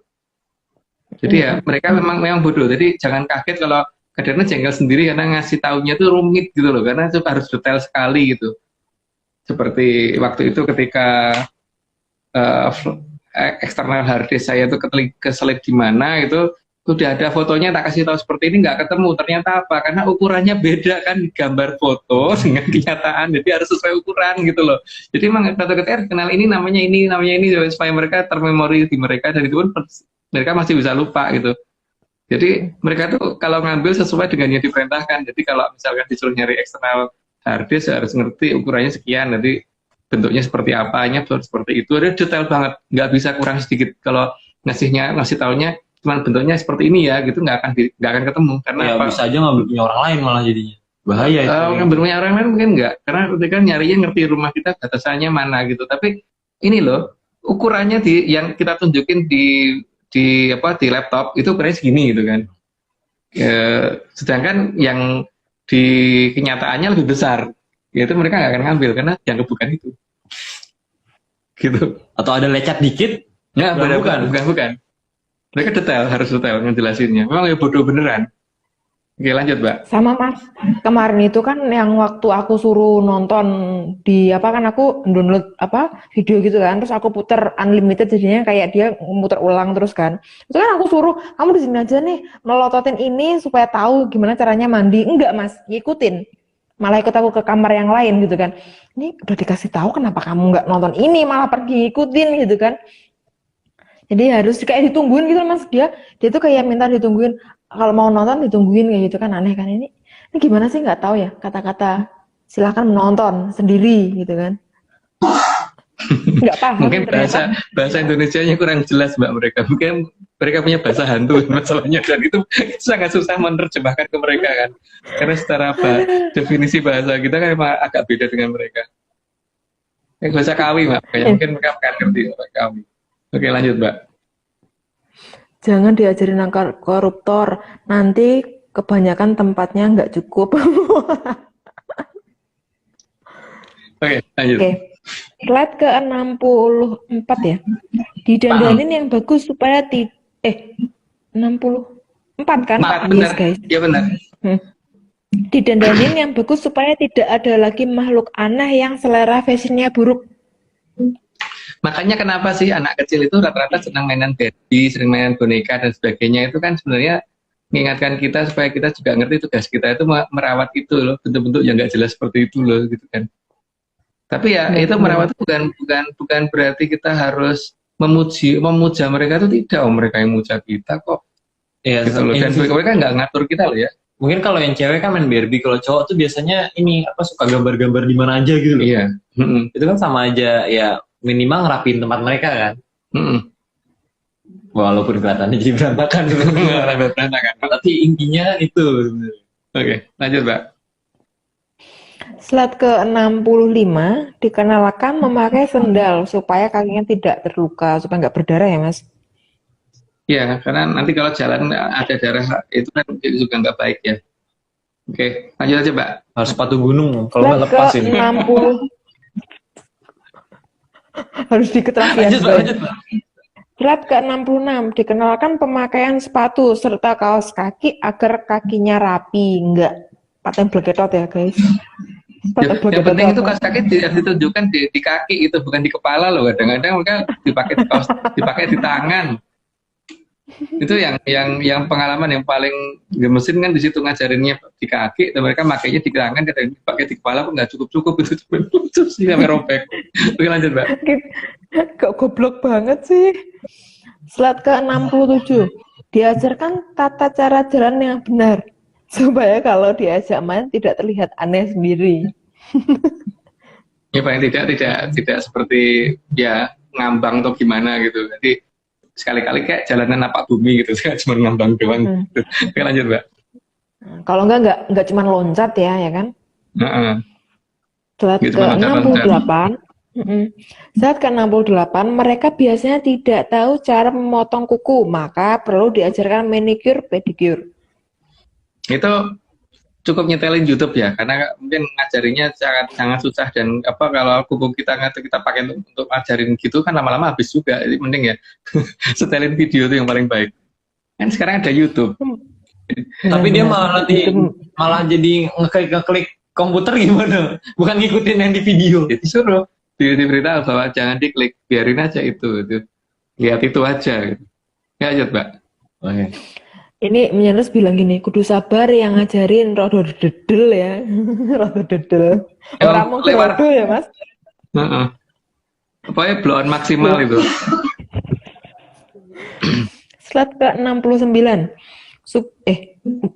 Ya, 69 udah belum? Ya. Benar. Supaya kukunya bagus, diajarkan juga dengan yang namanya teknologi kutek, yang warnanya lucu-lucu. Nah itu, karena memang kuku mereka rata hitam-hitam gitu, karena memang ya sudah nggak terawat dari lama kan. Tapi nggak tahu kalau Mbak malah seneng kutekan itu mau nggak dulu. Mereka kalau Mbak kutekannya warnanya hitam, ya mereka nggak akan. Nah, ini nggak hitam. Nanti mereka pakai punya aku aja kuteknya. Aku. Yuk, oke, lanjut. Slide ke 70. Supaya tahu waktu bermain, berkunjung, dan apapun itu, maka diajarkan cara memakai dan membaca jam tangan ya. Agar saat malam tidak jalan-jalan sendiri. Jadi harus ikut aturan jam kunjung yang dibuat oleh manusia. Jadi kalau mau main, itu harus tahu waktu. Ya, jadi jangan keluyuran malam hari gitu. Jadi kan malam hari jadi sepi, jadi bukan malah mereka ketawa dan apa-apa malam hari gitu. Ya pokoknya kalau mereka mau keluyuran, mau bikin begijikan dan sebagainya, jangan di jam orang tidur, ini ganggu. Gitu. Lanjut, Mbak. Slide ke-71, supaya bisa membantu pekerjaan manusia, maka mereka perlu diajarkan pelajaran fisika, kimia. Cuman ini dan lain-lain emang, tapi pasti ngeselin itu karena sangat-sangat sulit gitu, dan tapi mereka bisa loh diajarin bagaimana menentang hukum fisika paling tidak gitu kan. Oke, Mbak, lanjut. Slide ke-72. Kenalkan juga mereka dengan yang namanya kebersihan lingkungan sehingga daerah di sekitar mereka minimal menjadi lebih rapi dan indah.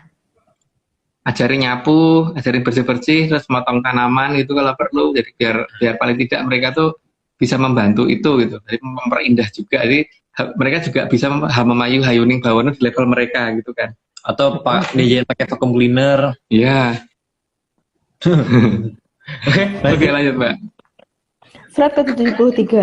Ajarkan juga supaya mereka itu tahu tatarannya berada di mana. Batasan perlakuan terhadap manusia agar mereka hormat kepada manusia. Yang penting itu ya, mereka harus hormat terhadap manusia dan mereka tahu derajat mereka ada di mana gitu. Jadi mereka supaya tidak boleh yang namanya mengadakan perjanjian, terus nyakitin manusia dan sebagainya, itu mereka harus diajarin dengan benar. Karena ya mereka memang belum maksimal gitu tadi ya. Ini ada yang nanya nih Om, makannya opo? Untuk masalah makanan ada 3 jenis ya sebenarnya. Seperti hewan itu ada yang karnivora, ada yang herbivora dan omnivora. Untuk yang karnivora sama omnivora itu yang makan daging dan itu pasti sudah akan langsung ditangani oleh leluhur di bawah Kilura Sabdopalon ya. Tugas kita kan yang herbivora itu ya. Makanya kalau seperti kunti dan sebagainya itu kan mereka senangnya di pohon randu karena memang makanannya kan buah dan biji randu gitu loh. Jadi nggak repot sih, biar mereka cari sendiri gitu sih. Nyari sendiri berarti. Oke, lanjut Mbak. Ntar gengs. Slide ke-74. Jadi manusia seharusnya mulai mencarikan model mereka itu akan dijadikan apa. Bukan malah ditinggal kabur, karena ajaran Hamamayu Hayuning Bawono itu bukan untuk kabur. Ya, itu Hamamayu Hayuning Bawono loh ya, bukan kabur untuk Kabur ke Bawono. kabur ke Bawono karena melihat mereka itu bukan. Oke, Mbak lanjut aja. Jangan dikasih, katanya ada yang bilang jangan dikasih makan nanti manja. Oke. Slide ke-75. Jadi, salah satu tugas manusia adalah mengajari dan mengedukasi mereka untuk menjadi lebih tertata, dan enak dipandang. Sorry. Tertata. Tentara apa? Salah. Kayaknya nggak perlu dijelasin lagi Mbak ya, kan tadi udah ada banyak cerita. Oke, lanjut. Oke. Slide ke-76. Karena menaikkan derajat makhluk asar itu memang menjadi bagian dari Hamamayu Hayuning Bawono. Menaikkan derajat bukan mereka berarti sederajat dengan kita ya Mbak ya, tapi di bawah kita ya. Jadi itu yang harus diingat-ingat. Di bawah kita loh, jangan sampai mereka itu di atas kita. Lanjut. Menaikkan derajat di sini tuh maksudnya kan minimal mereka itu kalau ditonton tuh ya nggak kasihan banget gitu kan Mas. Jadi Ya, kalau secara estetika itu masih bisa lah dilihat gitu kan. Maksudnya kan itu kan. Iya. Slide ke-77. Sementara itu, daging kelapa bisa dijadikan segala bentuk olahan makanan dan minuman. Ayo aja Mbak. Itu pasti udah pada tahu. Slide ke-78. Ketika masih muda, bisa digunakan untuk dibuat es kelapa muda. Itu enak itu. Lanjut aja Mbak. Slide ke-79. Bisa juga digunakan untuk membuat santan yang bisa digunakan untuk es dawet, opor, ayam, dan lain-lain. Jadi cendol dawet guys. Enak itu emang. Itu lanjut aja Mbak. Slide ke-80, air kelapa juga bisa menyembuhkan penyakit tertentu serta menetralkan racun organik yang tertelan manusia.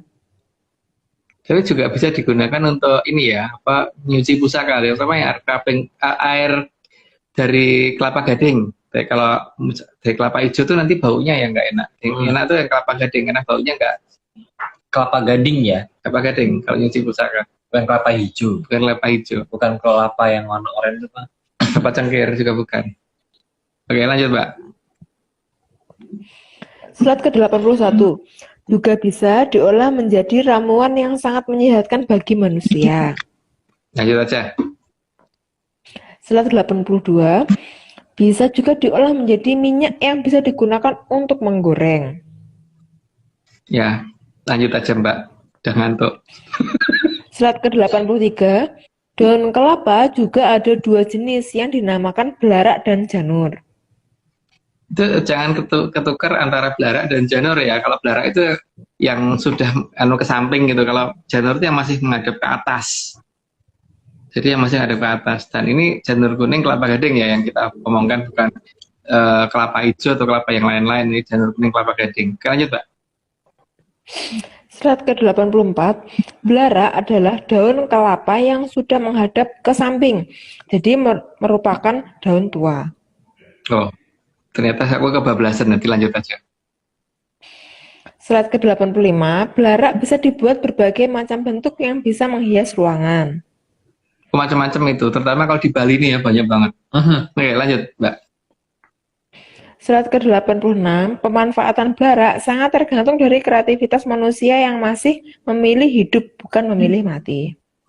Nah iyalah, kalau orang milih mati mana bisa bikin kreativitas gitu kan. Jadi ya, kalau bisa emang hidup itu kan kita ada tugas dan kewajiban. Nah, kalau bisa itu ya kita penuhin dulu dong selama kita hidup, dan jangan memilih mati gitu kan. Kita diciptakan untuk hidup, bukan diciptakan untuk mati. Kira-kira, Mbak. Slide ke-87, Blarak juga mengingatkan akan tugas manusia itu adalah Hamemayu Hayuning Bawono. Dan untuk Hamemayu Hayuning Bawono itu wajib hidup. Ya kalau kita mati gimana bisa memperindah alam raya, malah kita aja mengerikan orang lain kok. Gitu. Jadi Hamemayu Hayuning Bawono tuh harga hidup. Ya harga hidup, bukan harga mati. Oke, ayo Mbak. Slide ke-88, sedangkan Janur adalah daun kelapa yang masih muda dan masih menghadap ke arah atas tegak lurus.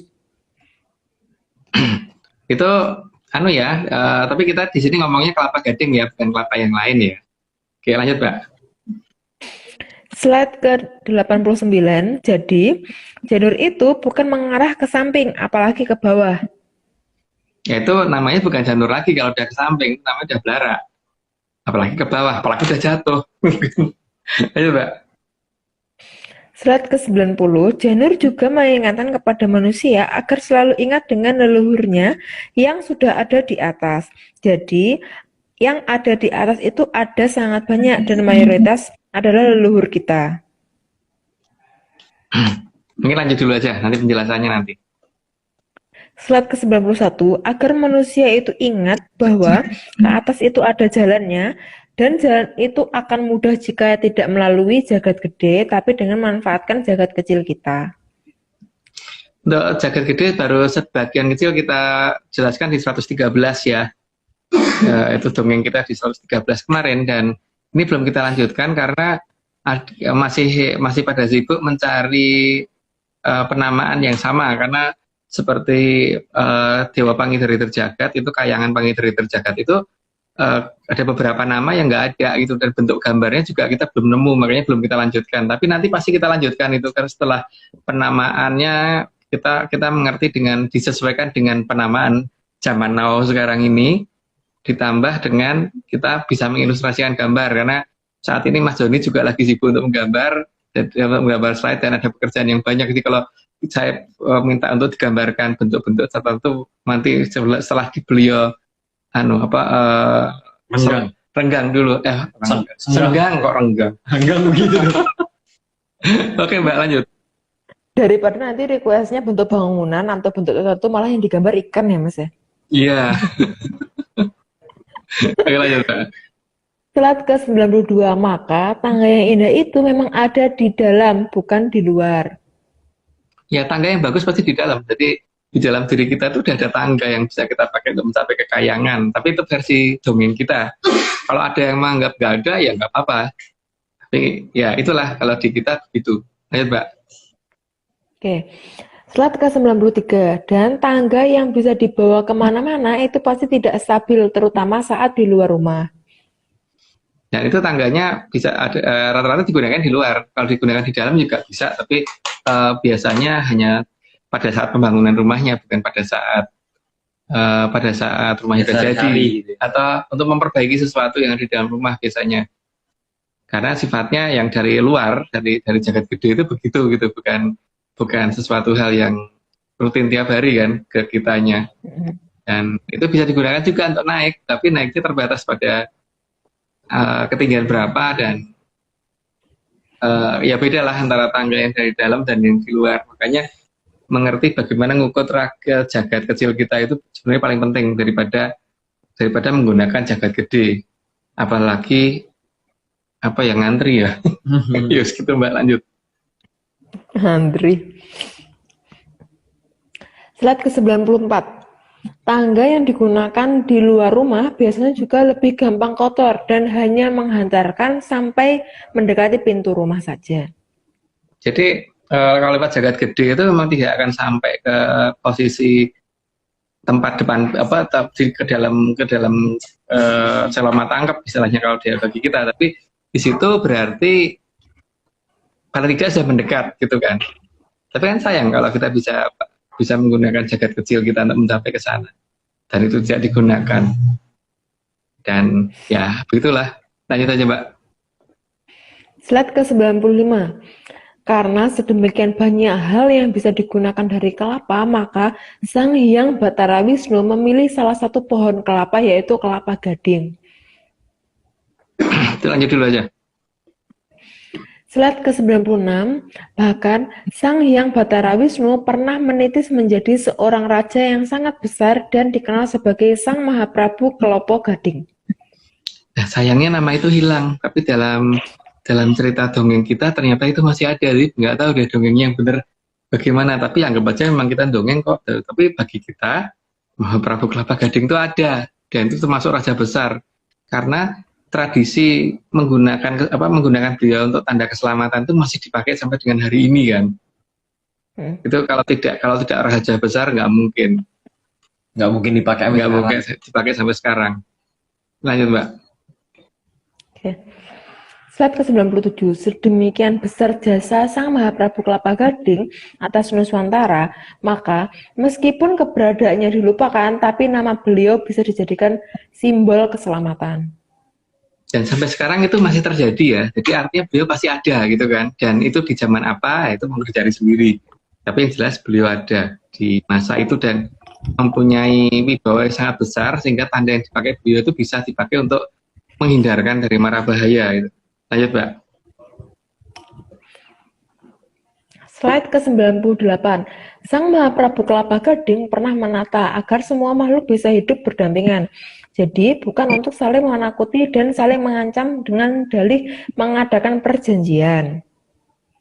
Ya, tapi kalau mau ada yang perjanjian, kalau ada yang mau ya monggo, kalau saya sih nggak mau ya janji-janji seperti dengan makhluk seperti itu. Tugas kita kan noto bukan ditoto. Bukan janji mereka. Janji ngajarin boleh. Janji ngajarin boleh, tapi kalau janji nanti mereka minta apa itu nggak mau, kita harusnya nggak boleh seperti itu gitu. Oke, lanjut Pak. Oke. Slide ke-99. Bagi Sang Mahaprabu Kelapa Gading tidak boleh ada makhluk asor yang mengajak manusia mengadakan perjanjian karena mereka di bawah manusia dan harus diatur oleh manusia.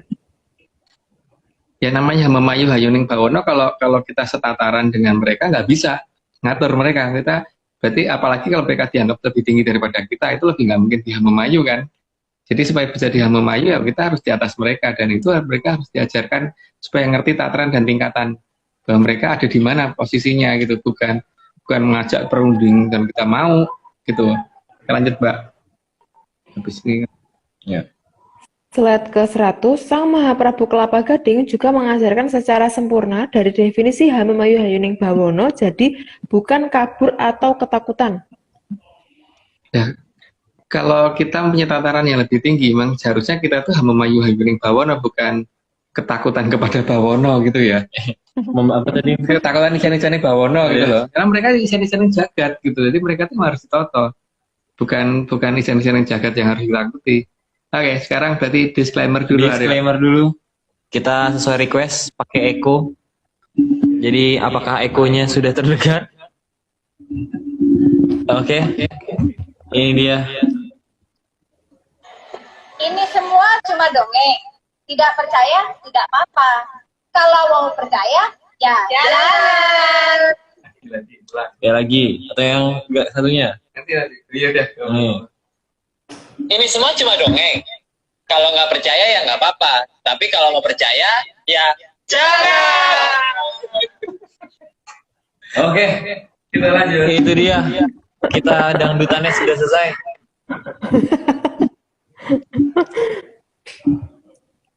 Slide ke 101.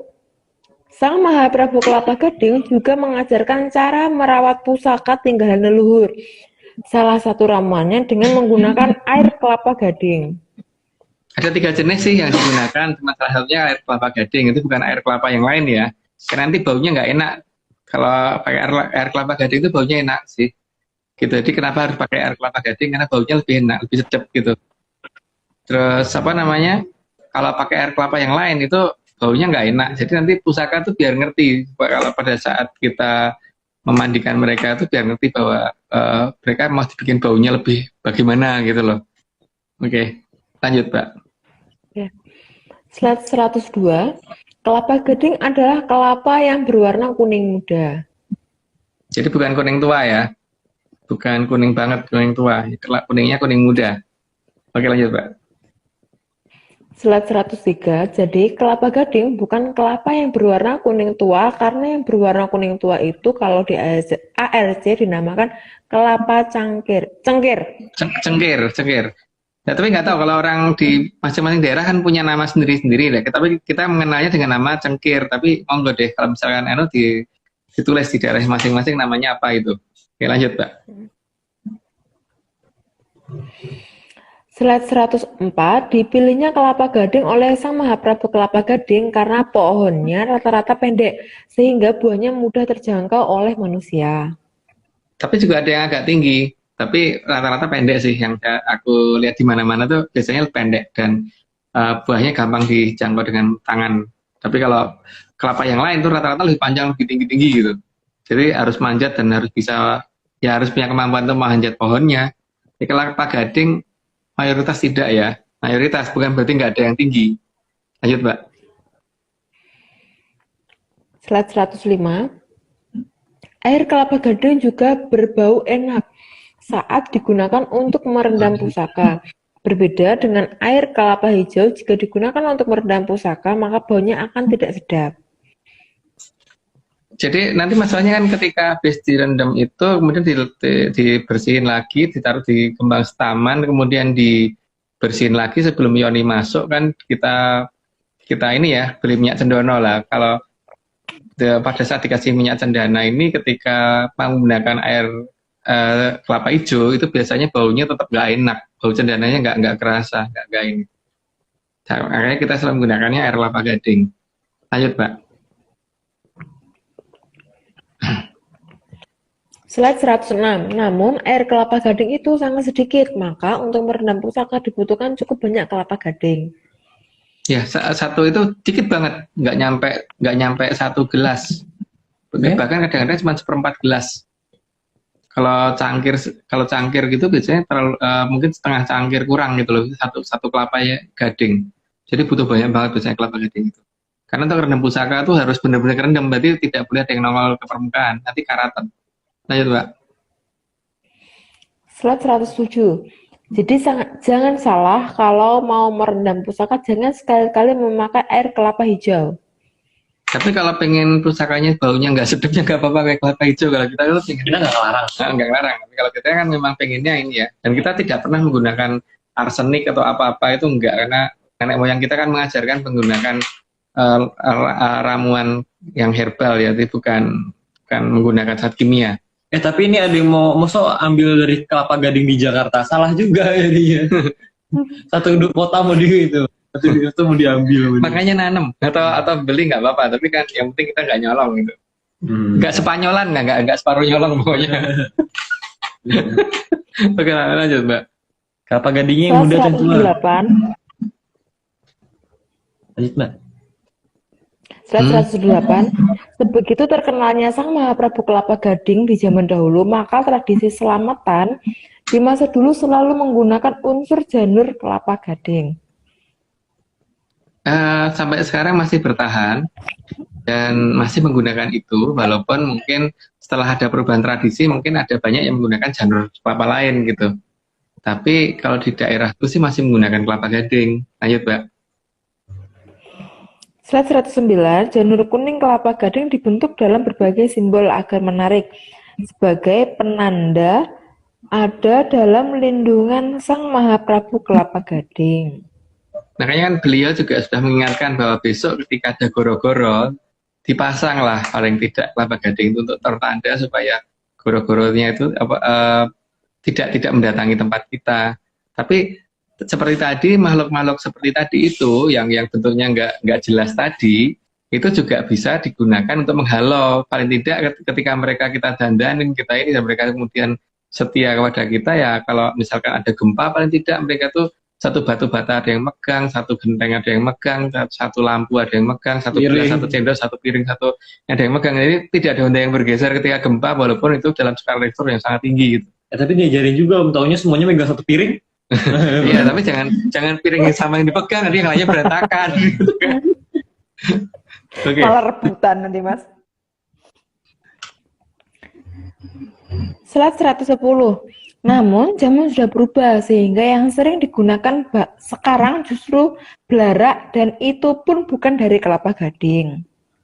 Ya paling tidak kita hanya mengingatkan kembali untuk yang ini loh, untuk yang mau dengar, karena ini kan juga teman dongeng ya, jadi nggak masalah untuk tidak dipercaya. Jadi kalau bisa janur kuning kelapa gading. Kalau bisa.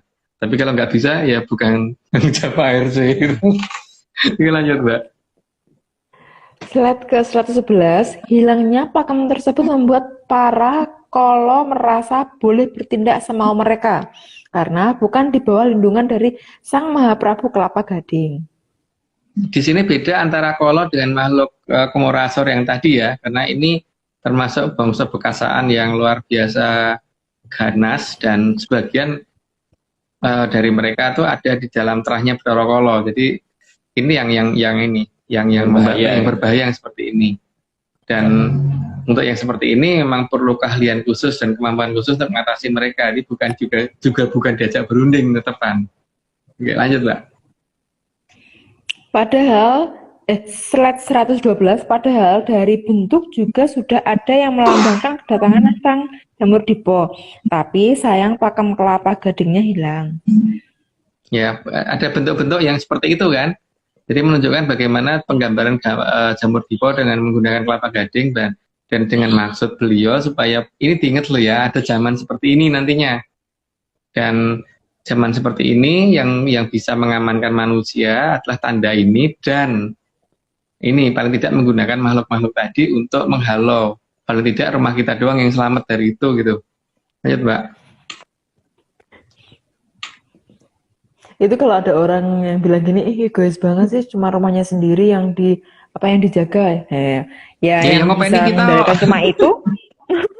Iya, yang ngajarin sisiran kita nggak mahal loh, cuma ngajarin sisiran, bukan ngasih sajen loh, Mbak. Cuma ngajarin sisiran. Cuma nyediain satu sisir. Satu sisir untuk mereka rame-rame gitu. Sama ngajarin gantian. Oke, Mbak, lanjut. Slide 13, jadi bentuk Jamur Dipo ada di berbagai bentuk hiasan dari belarak saat ini yang dulunya dipakemkan dari kelapa gading. Ya bentuknya mungkin bisa dilihat macam-macam ya, dan biasanya apalagi yang taruh di atas itu bentuk lengkungan Jamur Diponya kelihatan sih, cuman ya mungkin karena sudah ada perubahan tradisi atau mungkin tradisinya sudah berbeda dengan ARC, maka dianggap itu cuma hiasan. Oke, lanjut, Mbak. Oke. Slide 114, bahkan lambang Jamur Dipo banyak ditemui di gerbang sebagai tanda oleh Sang Mahaprabu Kelapa Gading bahwa kembalinya Nuswantara akan dimulai dari munculnya Jamur Dipo di luar pagar. Di luar pagar ya, jadi di luar pagar munculnya Jamur Dipo, dan itu untuk menghalau kan, untuk menghalau bahwa ini anak putune sama Prabu Kelapa Gading, berarti mereka jangan masuk gitu kan. Semangat, Mbak. Slide 115. Pola bentuk dari Jamur Dipo juga ditunjukkan bervariasi sekali. Ya, itu bisa dilihat di gambar itu ya, bervariasi seperti apa, dan biasanya ditaruhnya di atas, bukan di bawah, karena kan memang itu mengembangnya di atas kan jamur itu. Dan ini hanya untuk tanda bahwa jangan ke sini ya, gitu kan. Oke, lanjut, Mbak. Slide 116, pola perambatan jamur dipo juga sangat bervariasi dan selalu dilambangkan condong. Pertama condong, yang kedua tuh ada arah yang kemana-mana itu yang ditunjukkan dengan kayak panah yang agak banyak gitu loh di anunya itu. Dan itu ke atas gitu loh, jadi melebar ke atas terus kemudian menyebar gitu. Nih, Jadi urutan dari bawah kan mulai ngembang terus bentuk setelah itu menyebarnya begitu gitu. Itu tapi ya kalau pakem itu sudah hilang ya nggak tahu ya. Tapi kan kalau kita menganggap seperti itu. Gitu. nih ada yang nanya Om, kalau misalnya janurnya nggak dibentuk, gimana? Misal dicantelin di atas pintu doang. Nggak apa-apa, namanya beliau kan mintanya janur kuning kelapa gading, bukan dibentuk-bentuk. Bukan janur kuning Cuman dibentuk. kalau bisa dibentuk itu lebih bagus. Tapi kalau tidak ya nggak apa-apa toh. Yang penting kan lambang itu sudah kita sediakan. Jadi kalau dibentuk itu ya sebagai Untuk artistiknya aja. estetiknya aja. Oke. Slide 117, maka sangat jelas yang diinginkan oleh Sang Mahaprabu Kelapa Gading agar lambang janur kuning kelapa gading selalu dijadikan tanda keselamatan yang menunjukkan tanggung jawab beliau atas anak cucu.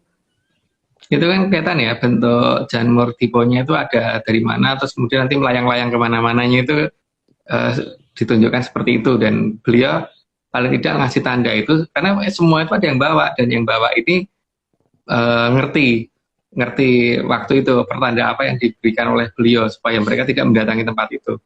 Lanjut, Pak. Terus kalau ujungnya itu apa ya, Mas? Yang mana? Nih yang ini. Nah ini, bukan, yang bawah-bawah.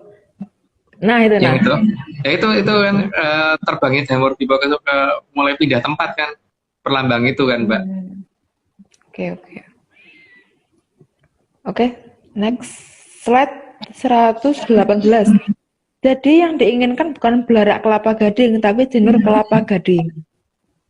Ingat loh ya, janur kuning kelapa gading, bukan belaraknya ataupun janur yang lain gitu. Lanjut, Mbak. Slide 119, karena janur kelapa gading berarti dijampangi oleh nur kang wening. Ya, cahaya yang berwarna kuning, yang berwarna bening nggak kuning. Oke, lanjut, Mbak. Slide 120, dan nur kang wening itu adalah perlambang dari Sang Hyang Wening. Makanya yang diminta adalah janur kuning kelapa gading gitu kan, Mbak. Kalau janurnya udah kering gimana Om? Nggak apa-apa, yang penting janur kuning kelapa gadingnya pernah kita pasang. Tempatku juga udah kering kok, Arya. Iya. Lanjut. Oke. Slide ke 121, karena ada Sang Hyang Wening inilah maka para kolo, drubikso, dan sejenisnya akan takut dan memilih menghindar. Harusnya begitu ya. Versi air sih. Oh iya, oke. Versi dongengnya. Versi dongengnya begitu. Lanjut, Mbak. Slide 122, tanda dari Sang Hyang Wening saat jamur dipo muncul memang harus diadakan supaya terhindar dari ganasnya jamur dipo. Jadi peringatan itu sudah dari zaman jauh-jauh hari sebelum orang ngerti akan adanya jamur dipo ya. Lanjut, Mbak. Slide 123, dan Sang Mahaprabu Watu Gunung juga sudah mengingatkan bahwa di atas Sang Hyang Wening masih ada tataran Sang Hyang yang di atasnya lagi. Tapi untuk masalah jamur dipo cukup bernaung ke Sang Hyang Wening. Tidak perlu ke tataran yang ada di atasnya lagi. Karena sudah cukup untuk beliau untuk mengatasi jamur dipo, cukup Sang Hyang Wening itu sudah cukup banget, jadi nggak perlu sampai ke Sang yang di atasnya. Karena ada banyak banget ya, ada tingkatannya. Jadi kalau dibacain capek dan buang waktu. Jadi pernah kita ungkap di beberapa episode yang lalu. Lanjut, Mbak. Slide 124, karena alam punya hierarki, jadi suatu masalah harus diselesaikan oleh hierarki yang tepat. Tidak semuanya harus diatasi oleh otoritas tertinggi. Ya, sekarang nggak usah jauh-jauh deh kalau di rumah kita kotor, kemudian kita harus nyapu, itu kita ngomong ke pembantu udah cukup, tidak perlu ngomong ke Pak RT. Pak RT ngamuk kalau suruh bersihin rumah kita, apalagi ngomong ke Pak RW atau Pak Lurah atau Bupati atau Presiden. Kalau mau ngomong ke Presiden untuk membersihkan rumah, paling tidak pas pamres pasti ngamuk gitu kan. Jadi semua ada Kehinaan tatarannya. itu, Mas. Jadi, ya tidak harus ke ya, otoritas tertinggi. Lanjut, Mbak. Oke. Slide ke-125, bahkan di kehidupan manusia saja, jika seseorang manajer diminta mengepel lantai, maka pasti akan marah dan tersinggung, karena itu adalah tugas cleaning service, bukan tugas manajer. Baru sampai manajer ya, bukan sampai direktornya loh. Coba aja kalau gitu dipecat beneran tuh kan berani ngomong gitu ke direktornya. Investornya. Atau lagi ke investornya gitu. Itu CEO-nya gitu. CEO. Disuruh ngepel lantai gitu, nggak mungkin mau. Komisaris. Kejauhan, Ayolah. guys. Oh, tadi ada yang nanya. 126. Nanya apa, Pak? Itu janurnya harus disoankan dulu atau tidak? Ya lebih baik kalau disowankan dulu. Dan mantranya kayaknya kemarin kita pakai bahasa paling sopan aja gitu ya. Pakai bahasa Paling sopan yang pernah digunakan di daerahnya gitu loh. Tapi kalau nggak pakai bahasa Indonesia juga nggak apa-apa kan? Tapi yang paling sopan gitu. Ya. Paling sopan. Oke, lanjut. Slide Bukan pakai lulu. 126. Slide 126. Maka yang diinginkan oleh Sang Mahaprabu Kelapa Gading adalah agar anak cucu tahu kembali tentang hierarki alam. Tahu harus kemana memohon agar permohonan tidak dianggap sebagai hinaan. Ya karena kalau kita meminta bantuan kepada posisi yang tidak pada tingkatannya, pasti itu juga sebagai hinaan toh. Seperti orang butuh bantuan ngusek WC tapi itu mintanya ke Sekjen PBB gitu kan.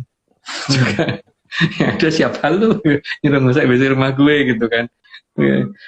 Dan bahasanya sopan, bukan pakai seperti tadi ya, bukan pakai lulu gue gitu kan. Ya kalau misalnya bahasa Indonesia yang benar.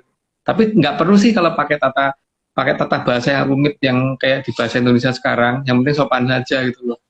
Kalau aku sih bahasa Indonesia nggak suka soalnya. Kalau ngomong pakai ke orang tua lah ya, memposisikan diri seperti anak sama orang tuanya gitu, sama kayaknya. Kalau tidak perlu pakai kalimat majemuk bertingkat, pakai apa gitu, pakai awalan akhiran apa gitu. Yang rumah nggak usah, tapi yang penting sopan aja. Kepada. Yuk lanjut. Terakhir ya. Slide terakhir ya. Slide 127. Patrapipun panembah menika saged hanoto swasana madya atisipun samirono tumujuning kamulyaning Tribhuwana. Itu nggak perlu diterjemahkan karena itu bahasa yang sangat aneh gitu ya. Oke. Cukup kayak gitu ya kayaknya. Iya, kita mau sapa-sapa teman-teman dulu. Disclaimer total. Oh ya. Kita disclaimer dulu. Jadi disclaimer biasanya dulu, udah lama nggak ngomong. Jadi ini semua cuma dongeng. Kalau nggak percaya nggak apa-apa, tapi kalau mau percaya ya jangan.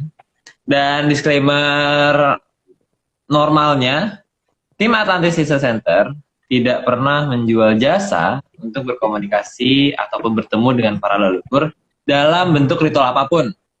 Waspada terhadap oknum yang mengatasnamakan tim ARC, karena ritual resmi hanya dilakukan oleh Mas Agung, Mbak Vicky, dan Mas Aryo.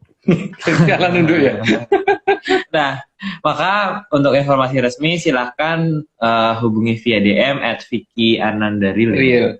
Vicky Anandaril. Gitu. Terus kita berhubungan dengan ritual juga. Kita juga tadi udah sempat ngomong ya di tengah-tengah mengingatkan kembali kalau misalnya kita ritual kayak hampir ya nggak pernah sampai bersentuhan badan itu tidak pernah. Jadi waspada terhadap oknum-oknum yang mengatasnamakan ARC. Oke, udah atau kita parade terima kasih. Oh ya, parade terima kasih dulu terima kasih sebesar-besarnya kepada Kitungul Jatijaya Mongrogo yang sudah mau menjadi pamong kita semua, dan kemudian juga terima kasih untuk Pak Agung yang sudah menjadi narasumber dan juga sudah mau membuatkan slide. Kemudian juga Mbak Vicky yang sudah mau menyumbangkan suaranya pada malam hari ini. Terima kasih. Dan berhasil ngajarin para itu. Dan berhasil mengajarkan beberapa makhluk yang rewok-rewok nggak jelas, nggak jelas gitu bentuknya. Terima kasih. Dan mengajarkan kita semua. Kemudian juga terima kasih kepada Bang John yang gambarnya sudah seperti biasa. Keren sekali, indah. Bang John, orangnya. Kemudian juga terima kasih Mas Togo yang sudah mau merapikan slide pada malam hari ini. Kemudian juga Haskell, terus kemudian juga Om Iwan dan segelintir tim ART lainnya yang mungkin tidak sempat disebutkan. Dan terakhir, terima kasih kepada bos besar kita, Pak Marius Sumono. Jadi kalau tidak karena beliau, kita pasti tidak ada. Kayak beliau tuh pencetus dari ART, jadi ya. Cuman sayangnya lagi sibuk, sekarang mungkin masih di luar negeri, dan ya yang penting terima kasih Pak sudah mengajak kita untuk ini. Ide beliau lah, ini ada itu. Jadi kita pada terima kasih juga kepada yang punya rumah udah bangun. Udah bangun kayaknya. Nih, terima kasih juga nih para menyaners dari Bali. Deketin yuk kameranya yuk. Yuk, silakan memperkenalkan diri. Yang ini ada Vicky juga. Ada Vicky juga. Ini ada Mas Komang, terus ada siapa lagi? Ini ada Mas Merte. Iya, terus ini juga ada. Nah, ini dia nih. Ini pelukis kita nih sama ini. Jadi sekian sudah kita live hari ini dari Bali. Jadi sampai jumpa mungkin dari negara Jembrana. Oh, kita dari Hotel Segara Mandala, dari Hotel Segara Mandala di Jembrana. Dan jadi teman-teman mungkin kita akan menginformasikan Mas perihal ini ya, apa namanya, kopi darat, kopdar yang akan dilakukan di 3 tempat. Mungkin informasinya itu akan diupload secepatnya.